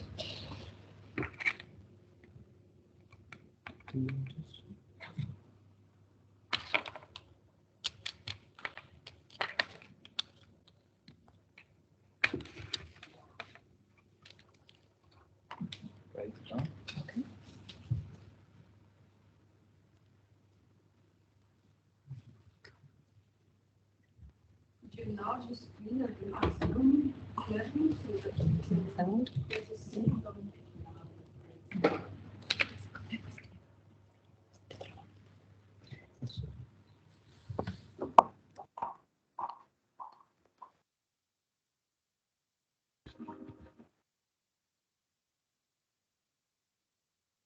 Hi, my name is Solveig Zophoniasdottir, and today I would like to present to you the project EO4GEO.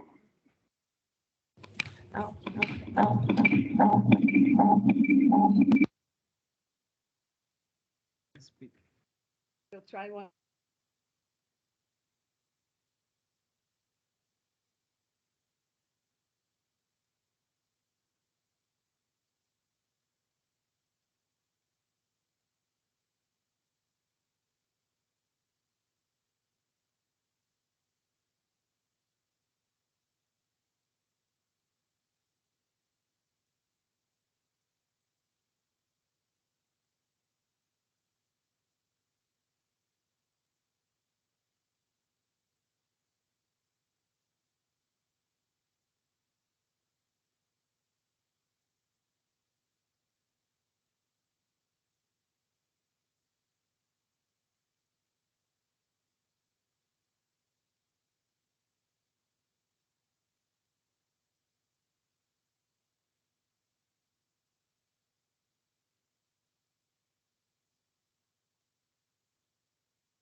Hi, my name is Robert Eckert, and today I would like to present to you the project EO.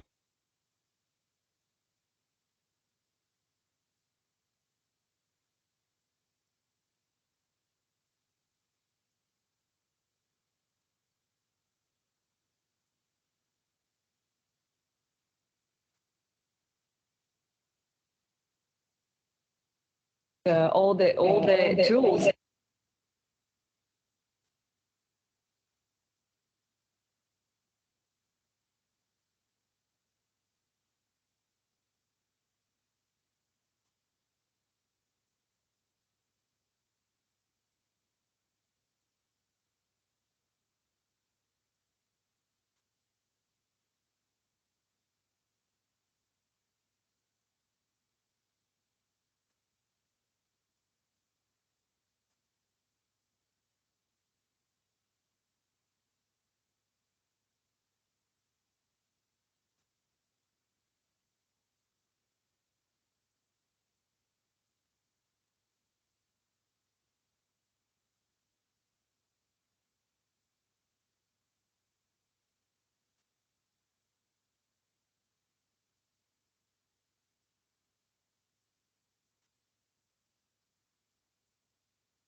Connect, which aims at the promotion of a global community.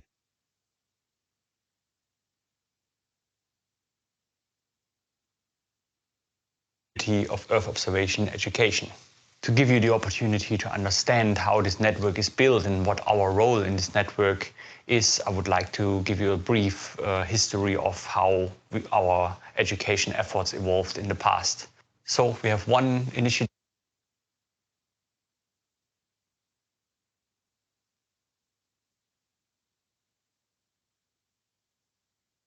that is running for more than 10 years now, which was focusing on radar remote sensing in particular, which is called SAEDU. So we were preparing workshops, summer schools, teaching materials.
All right, so I'm warmly welcoming you back to the last session of the conference Shaping the EO and GI Skills of the Future.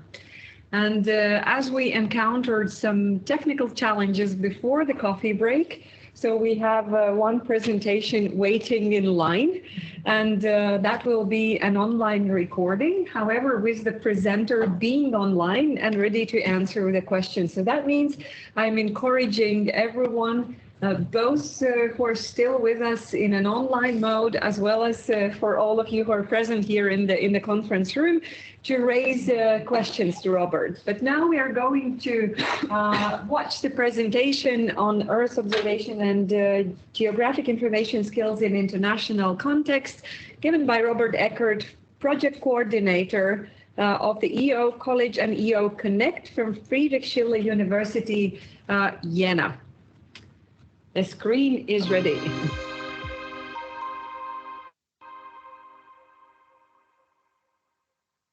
Hi, my name is Robert Eckert, and today I would like to present to you the project EO Connect, which aims at the promotion of a global community of Earth observation education. To give you the opportunity to understand how this network is built and what our role in this network is, I would like to give you a brief history of how our education efforts evolved in the past. So we have one initiative that is running for more than 10 years now, which was focusing on radar remote sensing in particular, which is called SAEDU. So we were preparing workshops, summer schools, teaching materials, and so on, and also developing a web portal that hosts such teaching materials. In parallel, our colleagues from the University of Bochum are working for a long time on a project called Fernerkundung in Schulen, so remote sensing for schools, which is designed to bring remote sensing education into the school curriculum. A few years back, we decided to join our forces and to unite those two education initiatives under one umbrella called EO College, Earth Observation College. So this is the overarching framework for the work that we are doing right now in Earth observation education. These efforts were augmented by another education initiative launched by the Geo Research Center in Potsdam a couple of years ago, which is called HyperEDU, so the hyperspectral counterpart to the radar and school education initiative, which is also now feeding its material into the EO College platform. Based on the experiences of those collaborative efforts, we decided to go one step further and try to strengthen and enhance the Earth observation education community even a little bit more. So we came up with a project called EO Connect. What is the idea behind EO Connect? I'm going to show you in the next slides. The idea behind EO Connect is to link our mutual efforts and our collaboration activities to bigger networks that are also working on connecting people that are doing Earth observation education. As an example here, I listed the EO4GEO Sector Skills Alliance, the Copernicus Academy, and also the CEO's Working Group on Capacity Building and Data Democracy. Those are all big initiatives that are trying to advance the Earth observation education. In order to understand how the build-up of an Earth observation education community is advancing, I would like to emphasize a little bit more the role of CEO's Working Group on Capacity Building and Data Democracy. WGCAPD has the mission to establish effective coordination and partnerships among CEO's members, working with CEO's entities on data accessibility topics, and also here already explicitly stated, working together with other capacity building networks to build capacity. It is through this connection into the CEO's Working Group on Capacity Building and Data Democracy that we became part of a much, much bigger effort in order to unite the EO education community. CEOS, amongst all the other organizations listed here, is starting an initiative called EOTech DevNet. EOTech DevNet being short for Earth Observation Training, Education and Capacity Development Network. So as you might imagine, this is a very ambitious undertaking trying to unite the powers and strength of many different networks into one collaborative effort in order to strengthen Earth observation education. The goals that EOTech DevNet is dedicating itself to are, first and foremost, to improve the coordination amongst Earth observation education providers, to identify and to fill gaps within the education offers worldwide on a global scale, and also to leverage the use of already existing resources, and to minimize the duplication of already existing teaching materials in order to increase efficiency of the resources spent on Earth observation education on a global scale. Furthermore, EOTech DevNet would like to foster the use and exchange of already existing resources and raise awareness for already existing Earth observation education products. Another focal point is the effective assessment of needs in Earth observation training on a regional and national level. In order to give EOTech DevNet a clear thematic focus, it is rooted within 3 major frameworks that is agreed upon by many nations or on a global scale. The frameworks being 2030 Agenda for Sustainable Development, the Paris Agreement on Climate Change, and the Sendai Framework. The initiative is structured in 2 major parts, one being a global level with a global coordination scope, and the second being a regional focus on regional communities of practice. The global level of EOTech DevNet, first and foremost, is designed to provide leadership, guidance, and international collaboration and coordination. Of course, there is a team dealing with tasks that have a global scope and have to deal with a global focus, but mainly the global level will provide support to the build-up and startup of the regional communities of practice. Additionally, the global level of EOTech DevNet will provide support and infrastructure to the regional communities of practice in terms of practical use of software, hardware, communication solutions, and so on. Breaking it down to a regional level, EOTech DevNet identified 4 regions, being the Americas, Africa, Europe, and Asia and Oceania. These regional communities of practice are designed to be the key drivers of the EOTech DevNet, where the actual work and coordination on Earth observation education is going to happen. The regional communities of practice will support the deliverables of EOTech DevNet's work products. It will provide a work on theme-specific trackers, which are designed to give an overview of all the tools and resources available regarding specific themes, such as, for example, flood or drought mapping. Those communities of practice will also provide guidance on the assessment of needs of the Earth observation training community. Furthermore, those communities of practice are supposed to showcase successful methodologies and approaches to teach Earth observation in a practical sense. Other very important functions of this regional communities of practice are supposed to be the identification of gaps within the capacity development program of this specific region.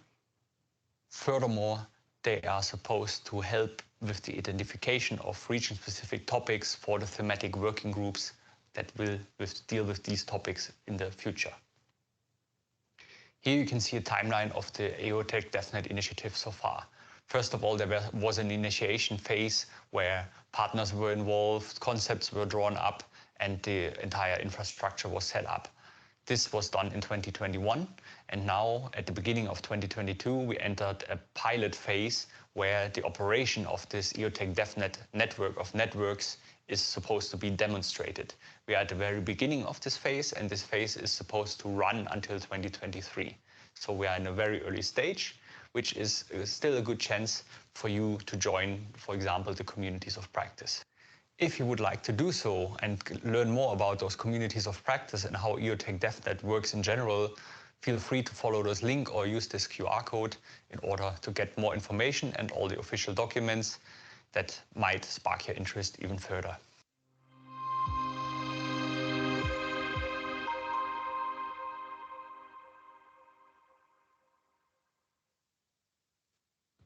Okay, thank you very much to Robert for this recording and the presentation. Do we have any questions? Yeah, can we pass the microphone to Danny, please?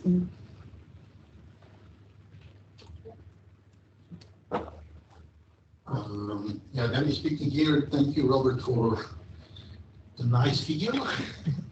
I have a question because I have the impression that the new project, which is very relevant, is really focusing on Earth observation.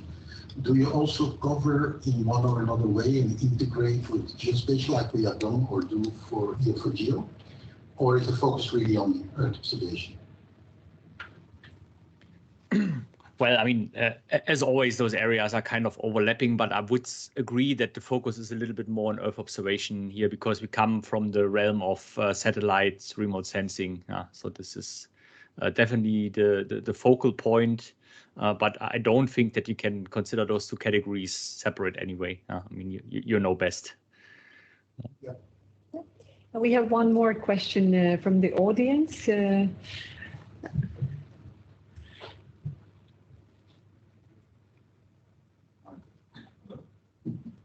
Hi, I'm Robert. This is Rob Lemmens from Twente University.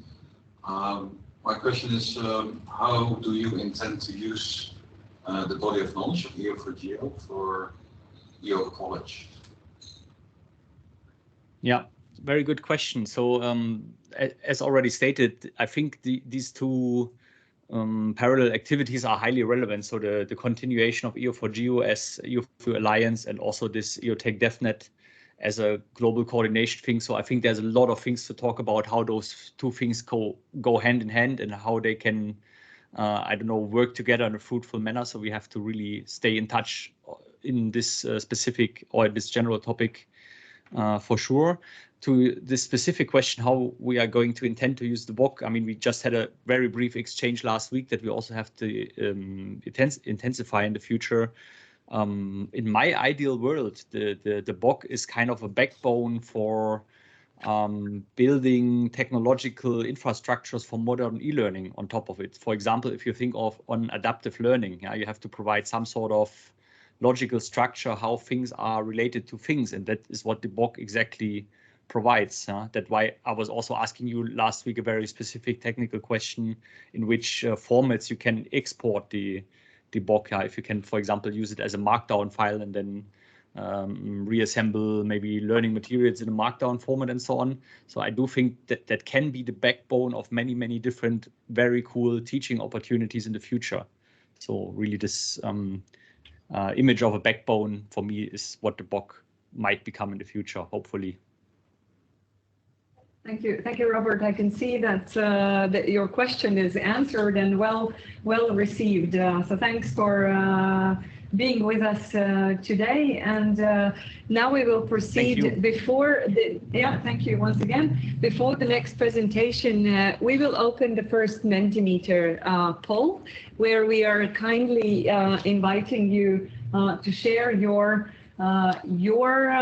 ideas, and we will have the first question now, and then the second question after Danny's presentation, and the answers will be gathered and then forwarded to the EO4GEO team. So you can see the application opening, and so please, if you could log in either using your iPads or phones into the Menticom, and here you have the code or the QR code 52772226.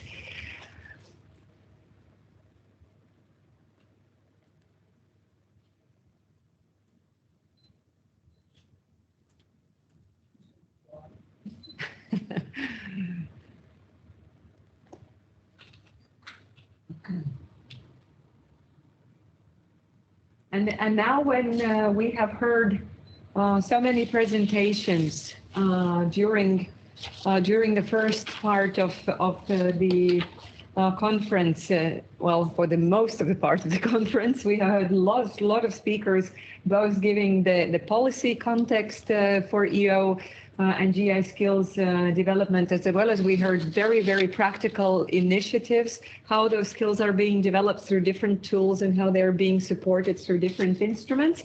So we are asking the question, and that question says, what do you see as the most important challenge in skills development for the EO and GI sector? So what do you see as the most important challenge for the skills development of the EO-GI sector? And you are just encouraged to provide an open answer.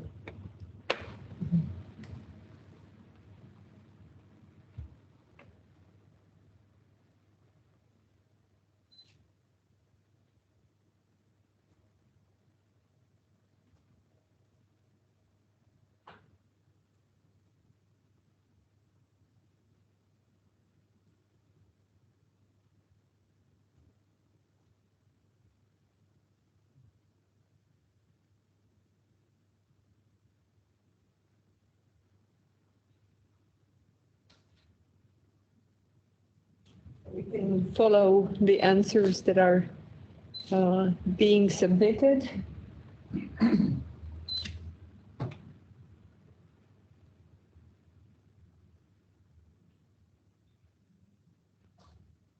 More answers down? Yeah. Now we can start scrolling because they are coming more and more. Yes. Mm-hmm.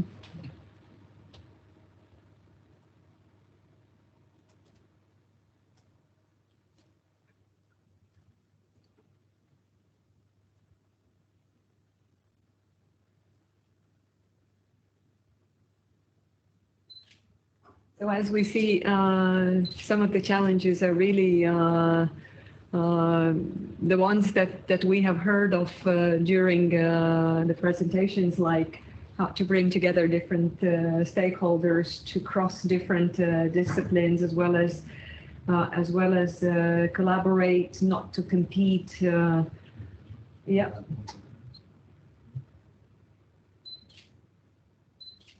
And from our perspective as an EO4GEO Alliance, and generally we can say every challenge, that's also an opportunity, and there is definitely material that can be addressed. And tomorrow we are going to have a panel discussion on how to address various challenges that are making this gap between the demand and the supply of the EOGI skills. So I guess this is also a good material to refer to also with the panelists.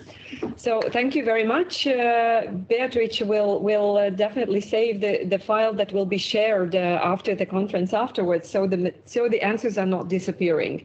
They are staying and they will be collected. But now we will, and thanks for participating in this poll. And now we are going to come to the main or the cornerstone of today's conference. That's about the EO4GEO project and how this project and this huge partnership has addressed the skills gap in the EOGI sector. And I have a pleasure to give floor to Danny van der Broek from KU Leuven, the scientific coordinator of the EO4GEO project. Danny, please. And I will let you stay there so that they can see you very well. Okay, as you see from the title, I will not try to cover all the aspects we have covered in the project, because there are many aspects, but rather focusing on how we developed an approach and what should be done in the future to continue to monitor and to understand, to assess the skills gap between what is really offered at university level, in vocational training level, and what is needed in the sector. Okay. What is this skills gap assessment about? So what we have done, at least partially in the project, is to work on the identification of the current offer of education and training on Earth observation and geospatial. So in the project itself, there were more than 1,100 educational modules or courses offered, and they are described with metadata. We, through a survey, analyzed the needs. So we identified the needs, collected the needs through the survey, also interviews, not only the industry, but also public sector needs. So it was not only directed towards the public sector.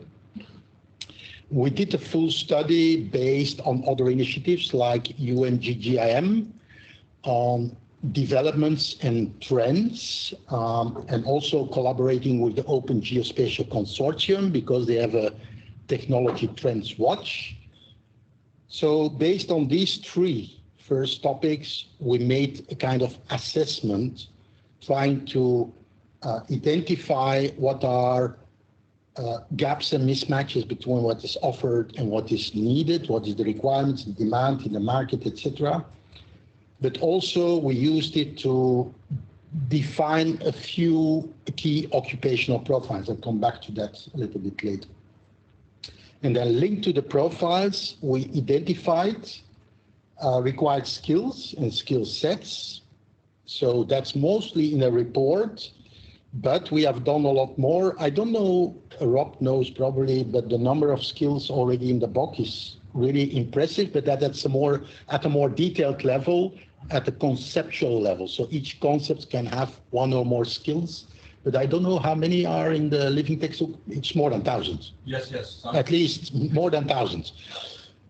And then the idea, but number 7 is not really fully implemented. We have contacts with ESCO. So in the tools, we use ESCO already for the horizontal skills. So we did not reinvent the wheel, but they ask also to deliver from our sector the specific skills. And there was discussions.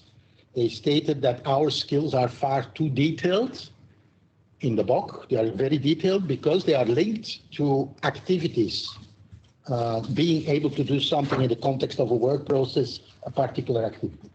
So we need to still do some more work there to have at a more high level, at a higher level, I call it skill sets rather than individual skills. So that is what we mean if we speak about assessing skills gaps for our sector. That's what we have done, what we would like to repeat, or other partners that join EO4GEO to repeat. So the idea is that we do not a study once, it was done in 2018, but that it is done and redone every 2 years, for example. Important for assessing the skills gap or gaps is that it is systematic and continuous. So to be honest, the current reports are still valid, but they are already outdated. So we need regular surveys or other mechanisms. We also need the assessment of the market, the opportunities. For example, USPA is also doing this type of studies, but also companies like Gartner or Deloitte are also doing studies like this.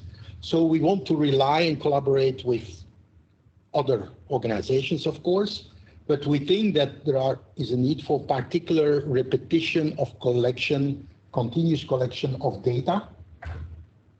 And we think that in this data collection, we should look into what we also discussed this morning, where it is possible automation, newer techniques or approaches where we can more easily know on the one hand what is offered and on the other hand also the needs. For example, for the needs you could say, okay, we analyze job offerings or advertisements. We have done that as a test case in EO4GEO by screening LinkedIn for a certain period, but okay, that's also a snapshot, it's not systematically. So systematically and continuously and dynamically, it means that I think in the discussion with ESCO, they assume that if we define occupational profiles for the sector and skill sets, that it's kind of rather fixed or valid for a longer term. We have the feeling that the dynamics are so that you have to regularly update, maybe not at a higher level of granularity, but at a more detailed level, certainly. So also profiles change. And a profile for me or for us is rather a label, a job profile, an occupational profile, than saying really what is the job that you are doing, because usually you do a lot more and what you do and the skills requirements are a lot richer than what your title is saying.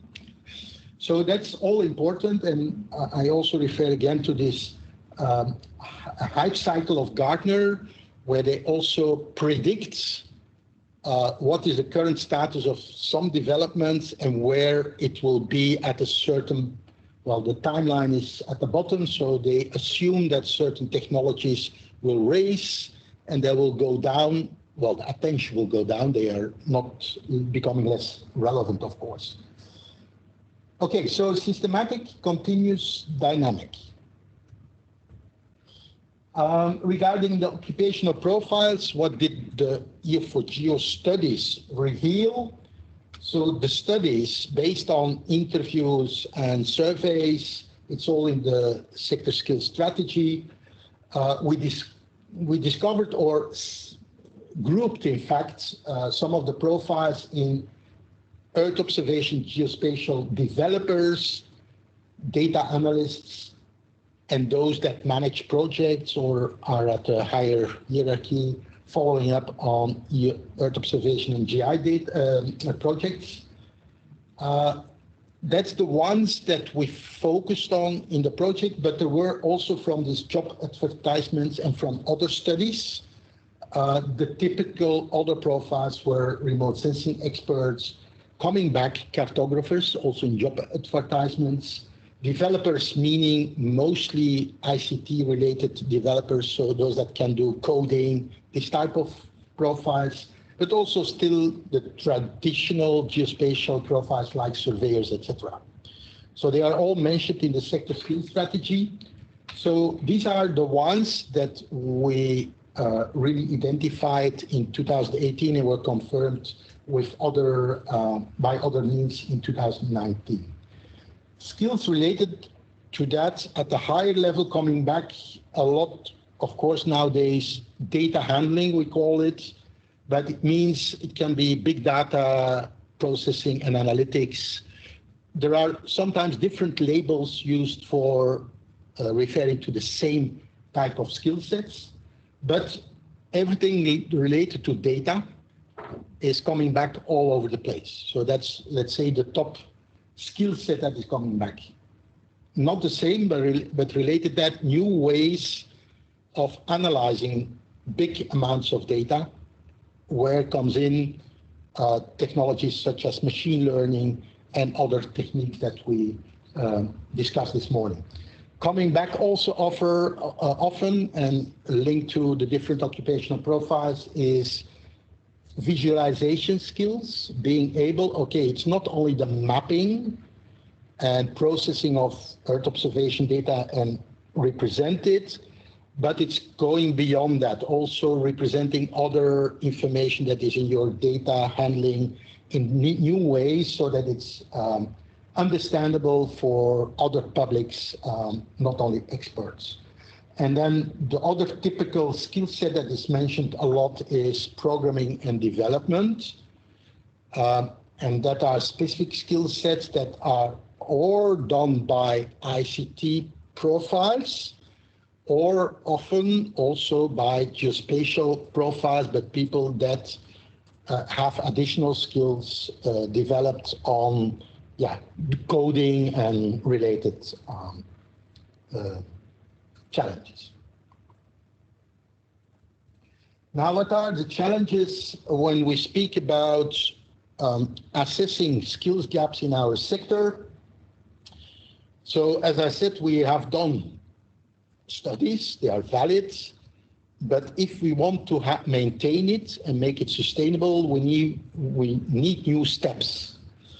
One challenge is with our skill sets and the definition of particular curricula, we need to think better about how to reach the learners. We think that there are different options, and in the sector skills strategy in the long-term action, we refer at different places to the development of MOOCs, because that is a really easy, and I saw also in ESA and in other places, MOOCs are the kind of way to go, or at least one of the ways of distributing knowledge and skills. But we stress the word real MOOCs because there are a lot of initiatives also at the level of the Commission, in particular also in Copernicus. It was a good first step. But the MOOCs developed for Copernicus, for example, do not currently reach a big audience. That has to do with the way it has been implemented. It is using Moodle, which is a perfect platform, but it's not a real platform to promote your courses, your modules. So for that, in my opinion, and we will discuss with the Commission, you need, as a Commission, because it's not worthwhile to do that with one DG, etc. For example, there exists an interoperability academy. There exist other initiatives. There is a GRC academy. There are other academies, and all of them, they create a Moodle instance for putting a few e-learning modules, but it's a little bit dispersed as an initiative. So we think because it's a real investment, should invest in becoming member of a real MOOC platform, the big ones, which helps you to promote your training materials and your courses. And you will reach 10,000s of people, not a few hundreds. And especially for Copernicus and Earth observation, there is this potential of reaching out more broadly. We referred also this morning to this one-stop portal. So one of the challenges nowadays is there is a lot of offer, 1,100 courses, but how do you are you able to reach these courses? So the idea of the one-stop portal is not to put all the information there or all the learning modules, but rather to put EO4GEO learning material there and offers actions, training actions, but also links to ESA, links to other initiatives, other projects, etc. But that at least you promote this portal as the access point for finding all relevant education and training on Earth observation in GI. Also, how to reach potential learners is to work more, and that's also explained by different partners, including ESA, that we need to work more with schools. So as said before, this morning we discussed it, we focused in EO4GEO a lot on professionals and academia, but we need also to reach the young people, and there's a huge potential. Then guiding learners. So the problem now is how to see the wood for the trees. There is a lot there. It's always changing, but we need really this intelligent guiding mechanism using semantic web or related technologies to help and to make the search for what you need and are interested in is facilitated. For example, this could be that a learner goes to the portal and says, okay, this is my CV. That's what I know, what are my skills. Of course, you need to describe it correctly and it should be elaborated. And then there is an offer and the system would guide you, okay, based on your CV and based on your interests, etc., you're advised to follow these training modules in this order, for example. So give you kind of guidance, personalized learning paths. So we didn't do that in EO4GEO, but that's one of the new challenges that we really need to make new steps in that direction. The third challenge is what we call new teaching and learning. That's also why I asked this question for Climate-KIC presenter, because hackathons is one method. You do this kind of project work, you do things together, case-based learning, but we think we need to professionalize that even more by using new techniques, including gaming, as I said this morning, but also we need a kind of platform. It's not only, it can be part of the portal, but that you can have access to your register. You have a platform where you can do experiments. You can play around, and we see that indeed young people, they like to do that. So it's a little bit like the hackathons, but usually in the hackathons you come together physically. It can be a combination. You can come together physically and then do some experiments together. You discuss it, you have a platform where you can put also comments, etc. The fourth challenge is to organize a pool of tutors. Currently, we of course develop training material and training actions with the people active in the consortium. What we do not have, we have a pool of experts for feeding the body of knowledge, contributing to that, that's fine. But still something else is people. There are a lot of people doing perfect teaching, and not only at university, but also in vocational training. But we don't have a mechanism to pool that and to make that available. And for example, that someone is interested, who can teach on artificial intelligence for Earth observation, and then you can directly connect to those persons that can teach on that. So an operational pool of experts that can be tutors that specialize in particular subfields, etc. And then also what is still missing, I think, is that we need some initiatives that train the trainer. Potentially there are a lot of new trainers, new tutors, including young people, because my daughter can better explain the new technologies for particular applications. She can do better. So we need to involve also, of course, academic training is something different, but we need also to involve young people as early as possible upfront in the teaching. So teach the teacher. And then the two last challenges, okay, there are probably more challenges, but the ones that I want to highlight is and it came back in the interventions of the people of the Commission, what do they find important and what others find important as well is this central box that is in fact our common language, let's say. This must remain central and really maintained, otherwise it will die. But more importantly for me is that you can't include and integrate everything in there. We already discussed that. We try to connect to other sectors. And we really need to try in the future to operationalize these connections to other boxes. Of course, most boxes that we discovered were not online available. You could not connect them to them digitally. They were paper versions or they were protected or whatever. But I think we will see gradually evolving and a trend towards more vocabularies or boxes becoming available. By the way, the ESCO vocabulary is an example of something operational and that is already connected to what we do. And the last challenge is then the accreditation and certification. Also there, we did a first checking of what it could be, but we did not really work in depth on it. But as part of the strategy, it's quite important because people ask for it. And originally, the Commission intended to have kind of Copernicus label, although that is a little bit too narrow. But what is necessary to have a quality label on the offered training material. We have a kind of quality procedure, but that could be improved. But we don't have certification mechanism. We don't have a certification mechanism for the learners that follow the course. So this is still to be developed, including accreditation, but that's again another story at universities than in vocational training, of course, to be discussed, to be investigated and developed.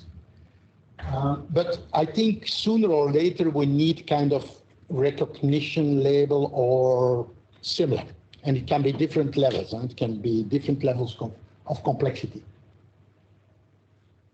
Okay, if you want to find back in the sector skill strategy, which you see at the right, and you will find it also back in the long-term action plan that will be published, all these challenges and more can be found back are translated or are part of the strategy. So on the skills intelligence mechanism, how we see it, there is a summary in the strategy, in the strategic objective 1. On this common language is in the second one, the one-stop portal, and I forgot the L, and the guidance mechanism and certification is in the third one, if you want to find it back. Linking to other sectors and other vocabularies, well, the vocabularies is in SO2, but here in S4, it's linking to other sectors, tourism as an example. And then the last element, these new platforms of ways of experimenting, that's more in the strategy on citizens' engagement. In order to, and that's maybe the final message, to really have new results in the future, so end of June, project finishes. 1st of July, we're going to remain active to a certain degree, and when there is new projects and new money available to do particular activities, we'll kick off certain activities for sure.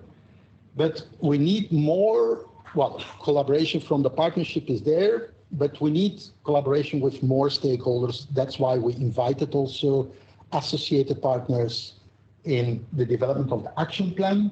We need to seek more new partners, private companies, new universities, new public sector bodies, etc., because the challenges are so enormous, and the ambition of what is described in the sector skills strategy and in long-term action plan, it can't even be done by the partners that are here around the table. We need more, and we need also your ideas and proposals for initiatives.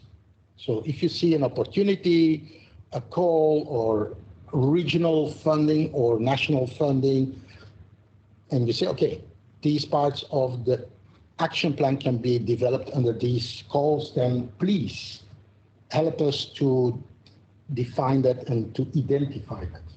And with that, I want to stop. Thank you, Danny, very much. Very comprehensive picture of the challenges. So shall we take some questions today, also from the side of the partnership, or somebody who is now I'm with the back in the camera, who is also online? Any questions?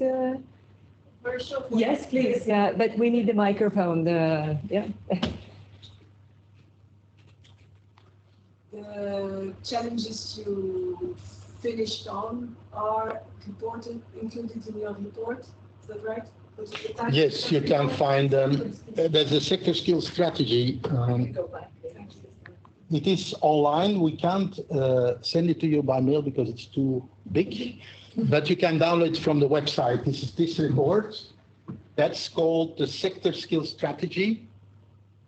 And connected to that is the website of EO4GEO. Sorry. EO4GEO website. And the long-term action plan that we always refer to is making this strategy more concrete, and including also ideas on the business model and etc., governance, other aspects, how that will happen.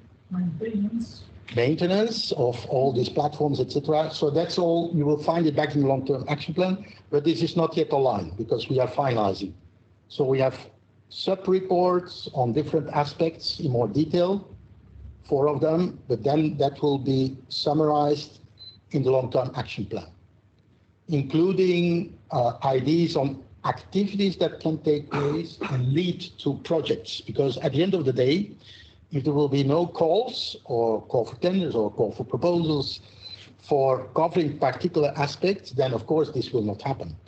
We will have some own revenue, hopefully, by offering, for example, paying education services, but that will not cover everything because we need also to coordinate, to disseminate, and to do all the basic, to animate the network and to continue that. We need also to develop new proposals, and there we look, for example, to the partners that, of course, they have in-kind contributions, for example, for writing proposals, but then to execute all the work that is described in the long-term action plan. That's not everything in 1 year. It's not in one night that it will be implemented. It is huge work, and we need good collaboration with new partners as well.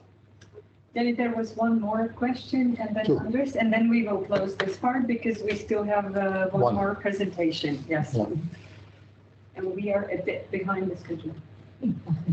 Thank you. And Kasia from Climate-KIC here. I really like when you mentioned the challenges regarding the education, learning. So I wonder if like this new platform would be only for EO4GEO, or like at some point you are incentivize European Union wide, because that's a joint effort with a lot of other topics, and I think it's also related to what Ms. Judy Fionda mentioned, that the jobs, the green skills, and if we can match make these learning platforms with the skills, and people can also actively learn for what they want to work in the future, that might be an incentive for people to, sometimes they don't know that there are jobs related to this, and I think it's a challenge to this lifelong learning. So I'm really keen to understand like which corporation is already on this, like wider learning platforms, if there is any. Thank you. No. Very quick answer. Yes. Very quick. Yes, it is maybe an initiative of EO4GEO or under the brand, but it will be open to anyone that wants to learn, individuals, organizations, whatever. That's one thing. The experimenting platform, it's called sandboxing and experimenting. That will be, no, that will need registration. It's more controlled, but it will be open The idea is not to be inclusive, but for all the work we do, we want to be inclusive, which makes, of course, the challenges bigger. Okay. Mike. Kevin? Thank you. Just a comment. Unfortunately, I wasn't able to be here from the beginning, so I missed some discussion about the schools, but I will come back to that. My feeling is that if you focus on citizens' engagement for the sustainability of EO4GEO, we will get almost zero response. And this is not so bad. I mean, you stick to zero, but there's also the almost case. But I'm not sure what's sustainable it will be. But what about schools? I mean, for Patras, you are a member of the Copernicus Academy, and we are the only member on the West Greece. So we're a hub for schools. And we had the chance during the last 3 months after the pandemic to host a lot of Erasmus Plus school projects. So students and teachers from different countries. First, I don't know how happy the Commission is about the dissemination of Copernicus. Most of them didn't know about the program at all. But on the other hand, there was a lot of interest. I mean, the idea to click on something, we used to have the Marine Service, the Climate Change Service. To click on something, to get data, to build projects, the interest was really amazing. And this should be connected with your third challenge about the new learning models, because I also realizing after the pandemic that the skills that the 12-year students had now is the skills for the 5 years students. And maybe in some years will be for 2 years.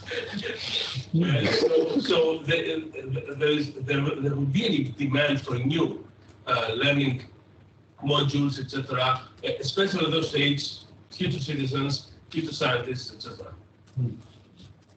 I will not respond extensively on the citizens' engagement. I do not agree with your statement. On the schools, I agree, but on the citizens, we will discuss them during one of the coffee breaks. But yeah, the schools are very important, and certainly new ways of doing the teaching, the learning process is important. Yeah, I agree.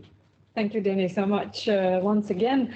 And indeed, tomorrow we have Linda C., the Senior Research Scholar from International Institute of Applied Analysis, and she's going to talk about citizen science in particular and linking citizen science or bringing citizen science in the EO and GI domain. So we will come back to that. But to conclude today's conference, we have two let's say user cases, if we can say so. So we will have two real-world examples of how EO4GEO developed tools have been put to use. And we will hear from Dr. Eugenia Serafo, a professor of geospatial technologies and innovation at Sofia University.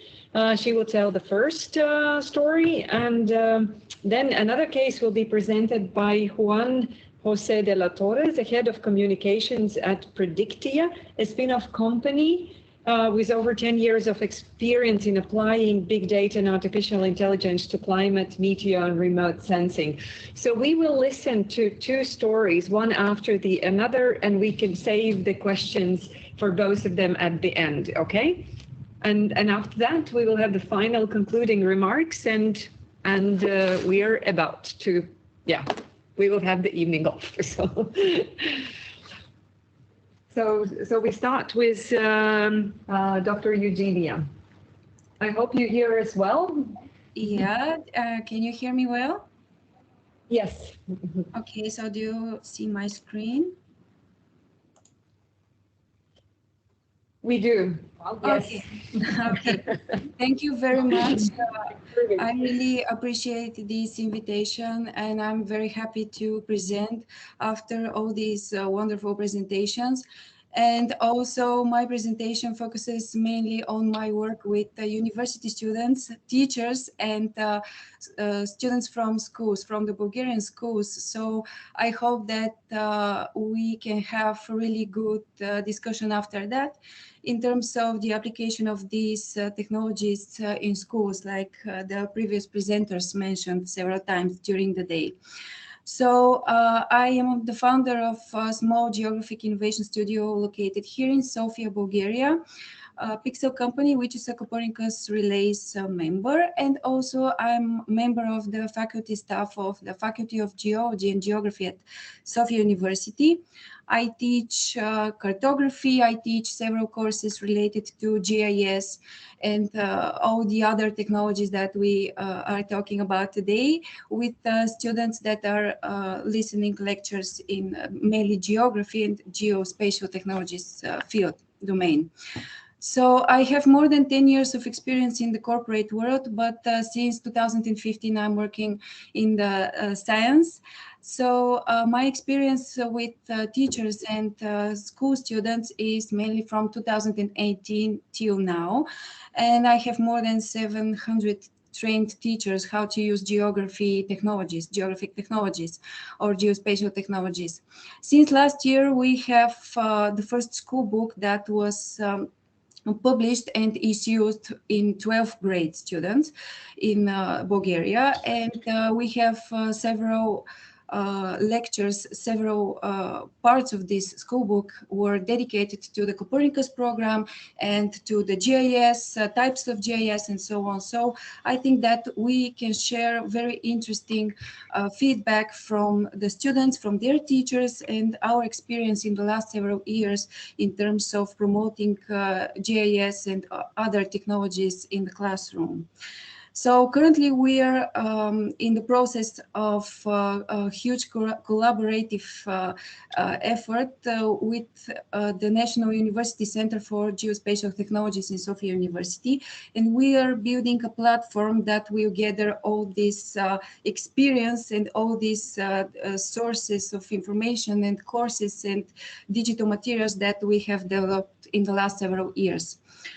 So the Bulgarian perspective of the educational needs and where the EO4GEO tools are fitting, I can share that in my work with the university students, the tools that I have used the most are the BOK and also the occupational profile tools. But when we talk about the schools, the picture there is very different, because many of the initiatives and the courses that are provided by public sector and also private sector companies are focusing only on the knowledge. They are providing new information about the technologies, and that's all. So teachers, when they come home, they just don't know where to start. They don't know what to do with this knowledge that they have listened to during the day. That's why we are starting to build a library, digital library with data and learning materials, which was inspired by the EO4GEO, actually, like digital tools for the classroom. So in March 2020, we saw that digital materials, teaching materials are really important. And the teachers that we were working with at this time really appreciated our materials and the what we have given to them in terms of data and other resources. Teachers in Bulgaria have a Facebook group where they share materials with each other. So you can see here on this slide some of the examples that I saw, and I was actually shocked in this time that they were using maps that have watermarks, maps that don't even have good quality, or they are even not in the Bulgarian language. So with our activities, we started to develop many other materials and ready-to-use data, ready-to-use for example, in Google Earth, if they want to use Google Earth with smaller children, or data sets that are public, but teachers don't know where to find them, like the Nature 2000 network and its shapefiles.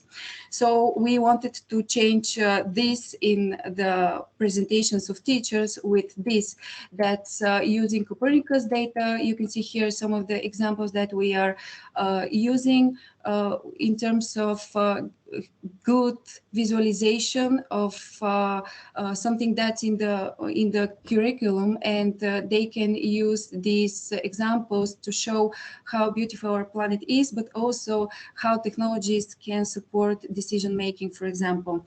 Another thing that's not so digital but is quite important is, of course, the environment, the decoration of walls in the classrooms, which is again something that we are working on, because now in the classrooms we have black and white portraits or old maps, and children don't understand when we talk about that geography is innovative and geography is technological field. They don't understand because they see these old maps or pictures of scientists that are centuries ago old. So there's not so digital aspect of this, but I think it's important. So we can see here my daughter posing to several of the posters. So the resources for university students, as I mentioned, the body of knowledge is the backbone, as we have heard several times today. I call this resource the Bible, because what's written there, it's true. I'm also this repeating every time I show it to my students at university. This is your Bible, and you have to use it, you have to trust it. And when you wonder about the meaning of some term, or you don't know how to explain the relationship between several terms, you can relate to this Bible. And another thing that's very useful was the occupational profiles tool, which answers the question why I'm studying this and where can I find a job to practice this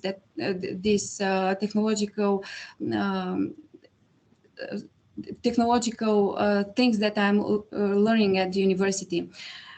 So in terms of resources for schools, the three words that are that I think are most important are that the resources must be truthful, because there are many companies, private companies, offering resources which are full with errors, or they are just old and they don't represent the current phase of science.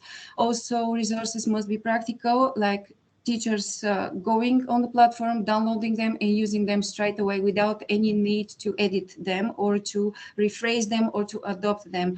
And the last one, of course, to be innovative.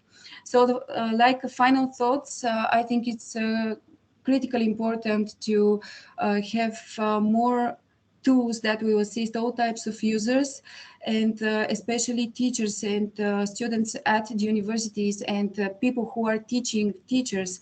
They have really specific needs, so we have to address them very in a smart way.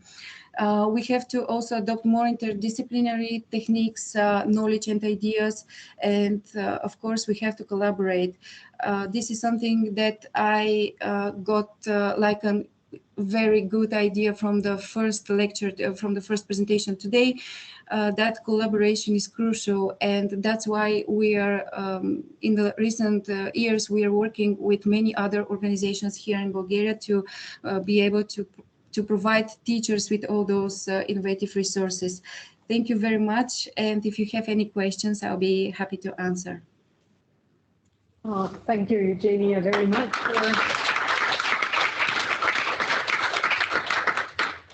As always, the real world cases, they are inspiring, right? And that's the proper mood to at the end of the day. So we will listen to the other story, and then we'll come back with the questions. So the other story comes from Juan Jose. I hope you hear us and you're able to join us via the presentation. I can hear you. Can you hear me well? Yes. Yeah, and can you see my screen now? Yes. Yeah, so we are all set. So first of all, thank you for organizing this final event of EO4GEO. I'm Juan José Sáenz de la Torre La Sierra. I'm Communications Manager for Predictia. And we are a small company, a spin-off company specialized in climate data and meteorology that we are based in Spain. We are also associated partners of EO4GEO, and we have been viewing the project develop over the last years. And today we want to focus a little bit on the skill gap that a small company like ours faces when looking to incorporate new profiles on the company, and how the EO4GEO tools can help us with that. So before I go deep into the EO4GEO tools, I want to tell you a little bit about how we hire and how people get to work with us. So I mentioned it rather briefly, but as a spin-off company, we are in a very specific position in the job market, because other private companies see us as an academic partner that it's close to the university, while public entities view us as a typical private company. The thing is that the difference between us and other private companies is that since we are closer to the university, we have an advantage when it comes to hiring. We have a nearly direct access to recent graduates who are up to speed in the most recent knowledge in the EO and GI sector. That's a position that, for example, we know that other private companies don't have. And as you can see by the screen here, most of our hirings are people that does first an internship with us during their degree. They develop either their bachelor or their master thesis with us, and then we hire them. So in that way, we are a little bit particular on the job hiring sector. For us, this is a landscape of the EO4GEO tools. And for us, like I think that everybody has mentioned, the book of knowledge is like the backbone of the project. It has value on itself for us as a company, because it allows us to see a landscape on the skills that we have to ask for when looking for new additions to our company. But also it tells us, since it will be refreshed periodically, or ideally it will be refreshed periodically, it will be a nice way of staying in touch with new skills, new techniques, and new knowledge that comes out of the university. And for us as a private company, one of the main, our main interest tool is the job offer tool, and that's the tool that I will talk a little bit more. So in a nutshell, the job offer tool, what offers you is a high level of detail on what to put into a job offer tool, and tailor your job offer that you are going to make public for hiring someone with a high level of detail and linked to the book of knowledge concepts. So for us, it's really nice when preparing a project that we have to make an open position and to hire someone new. It's very nice to have access to standardized concepts that are within the book. When reviewing, because we were as associate partners, we were asked to review the tool, to point out different improvements and different aspects.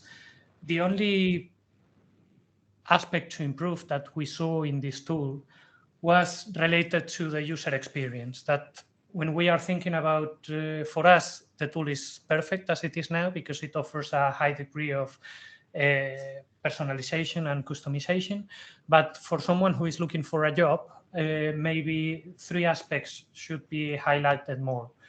One is location, because after all, you're asking someone maybe to move to another country, another city, in order to do the job that you're asking for, and people should know that right away. The other is the salary, because we at Predictia advocate for an open concept of working, that you should know the conditions in which you are going to work in advance. And the other one is experience. So usually, from what we know in our experience in hiring people with these three concepts, in less than 1 minute, the people already know if they want to apply or not. And you were asking as well for some ideas for the future. And in our case, we see that the job market, when you are looking for a job, is very closed. Platforms like LinkedIn are proprietary, they are not open, and they are kidnapping users' data. So we have seen some options to develop an open CV that it's based on a JSON schema. But these open options to upload your CV and update it throughout the many job searching platforms are not so widely available, and we see that there is some gap to cover there. The other thing is to connect the job tool already with job searching platforms. We see that the European Commission has platforms like Your Access, which work really, really nice when researchers are looking for a job. So it would be nice to opt out of proprietary platforms like LinkedIn and have like an open public space to look for jobs, especially in the EO and GI sector, where it's not easy always to find the right person for the right job. And with this, I hope you enjoyed. Here is my contact, and I think that we can answer some questions that you have now. Yeah, thank you very much indeed for both of the speakers and for very practical hints on the improvement possibilities. Any questions?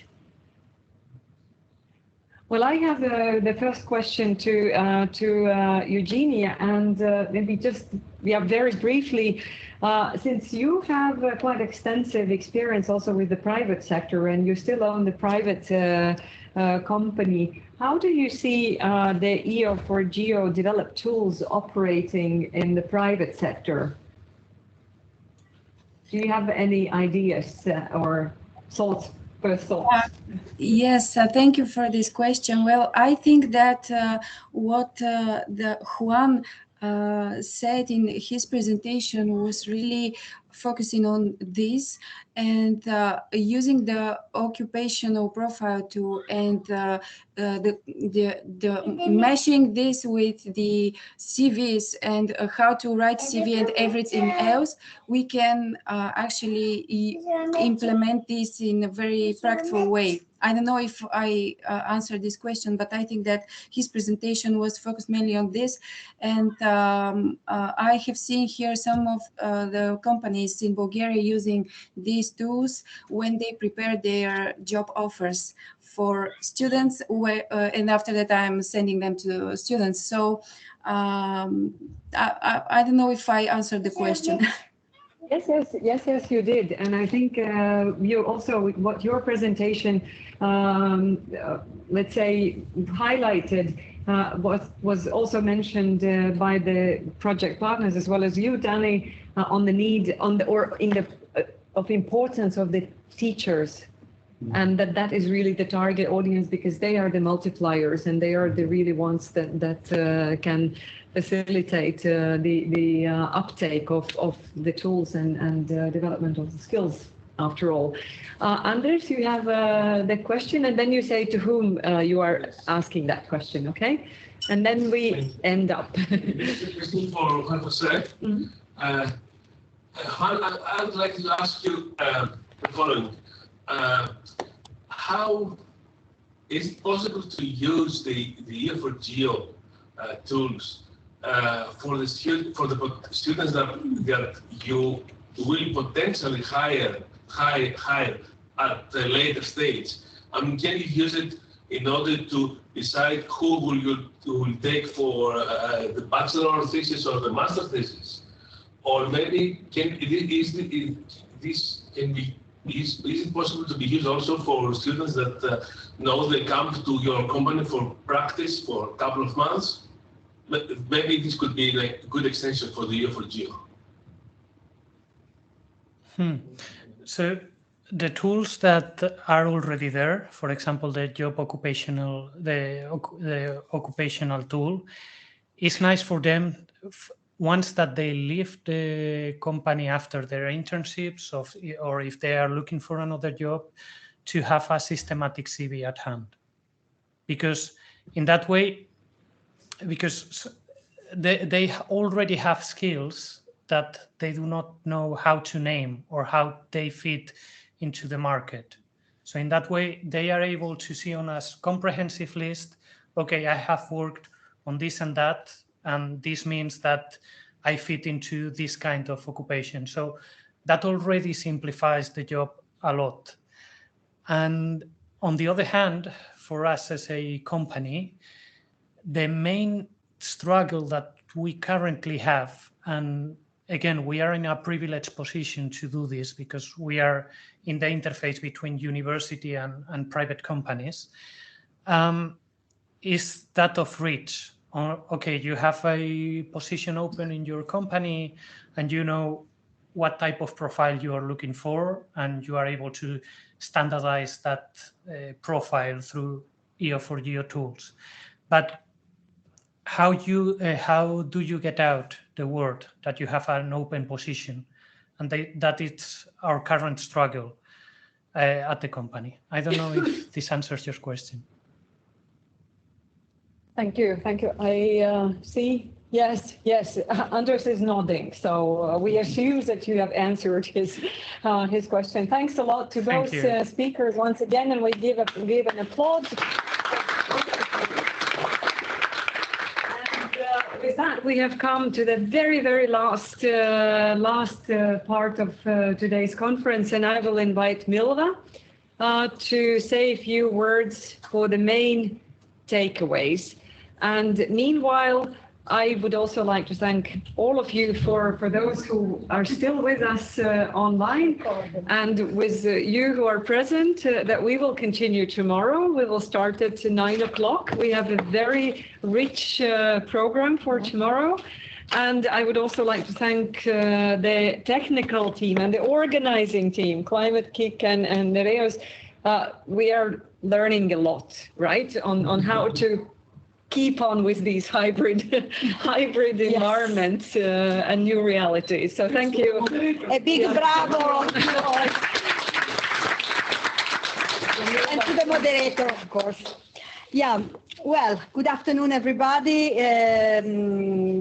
It's very difficult to wrap up all the main things that have been said today, although by recalling the different intervention, it is clear that we have a common storyline, let's say, which pops up in the different intervention. And one thing is, at the beginning, is sure that to unlock the potential of the space economy, skills are needed. And it was underlined several times that we are not only speaking about technical skills, we are also speaking more and more about so-called transversal skills. So this is an asset that we can take away from today. But most of all, I would say that the many proposals that have been put on the table, the many testimonials, examples, and even challenges, as also Danny showed us before, are already embedded, as said, in the main strategic objectives of the sectoral skill strategy that was mentioned several times today. And the sectoral skill strategy has a very wide and visionary ambition. So there are many fold of activities to be really put into actions, which is something we are doing right now in the long-term action plan, which is exactly this, to put into concrete activities and actions what are the strategic objectives of the sector skill strategy. But Danny, I think, selected the real right word this morning while saying that we need a collective effort. Nobody can do this alone, and not even a single project can do it alone. We can imagine a future where the different pieces of the strategy are taken over and further implemented and put into practice by different teams coordinated at the level of the alliance, we hope, which can join efforts, avoid duplication, and push the different objectives. Many concrete activities have been mentioned directly today. We were speaking about the training of trainers and the need also to identify and to train a pool of tutors. So this can be done again by a collective action and maybe by specific projects in this respect. Julia Fionda from DG Employment was mentioning the need to equip people with the right skills for them to be able to meet the expectation of new jobs, and also in a way to enforce the intersectoral mobility. And to do this, we have to reach not only a single sector, as it was said many times, but we have to raise awareness and reach out towards different sectors.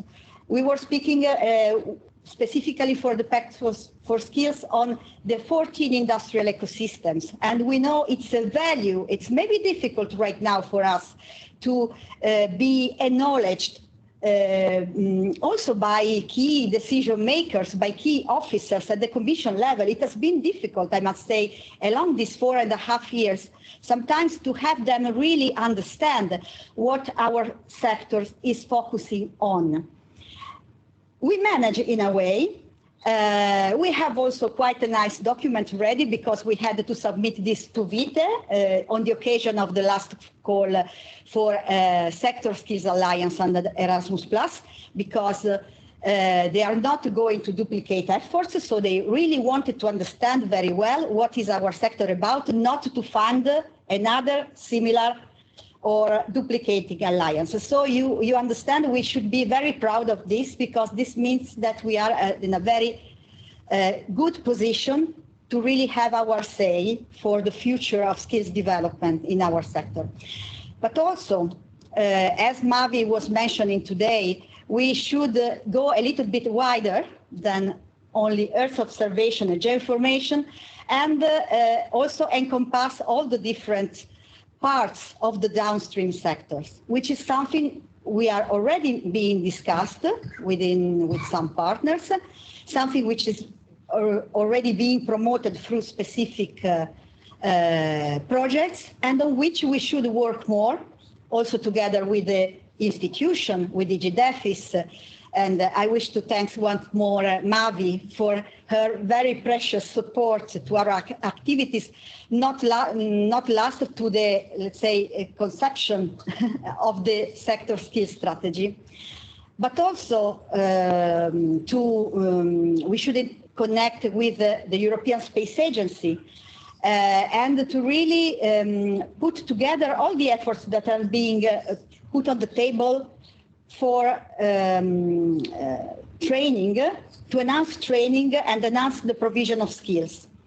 I regret that I can't see here anymore Natacha from ESA, but as you were mentioning, as a comment to my crazy question today, it is good, and this in my opinion, a very good achievement of this event, that the different actors were around the table today, because we had a representative from the Commission, specifically from DG DEFIS, from DG Employment connected online. We had a representative from ESA. We had a representative from USPA. Not to forget also representative from other complementary initiatives like EOTech.net. and also the very valuable testimonials we just heard. So I think we should really go on in this direction and really continue building the trust and the relationship. We are really starting to consolidate. I don't want to say start because we started already, to consolidate today. And I close, maybe I forgot, I'm sure I forgot several things to mention, but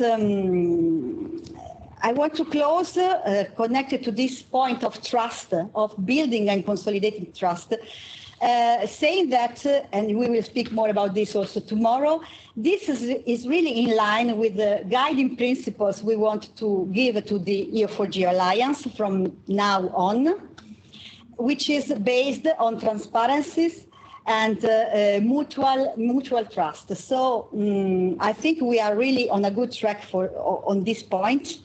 And thank you once more, the organizer, for having put all these distinguished speakers together. Of course, we see again tomorrow because we have still a lot of things to discuss about. But for the moment, I think we can be satisfied about today's work and have the well-deserved rest for today. Bravo to everybody.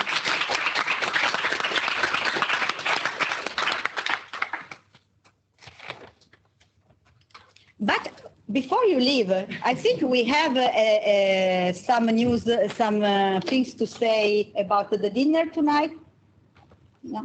Who wants to join? Turn off the online recordings and the broadcast.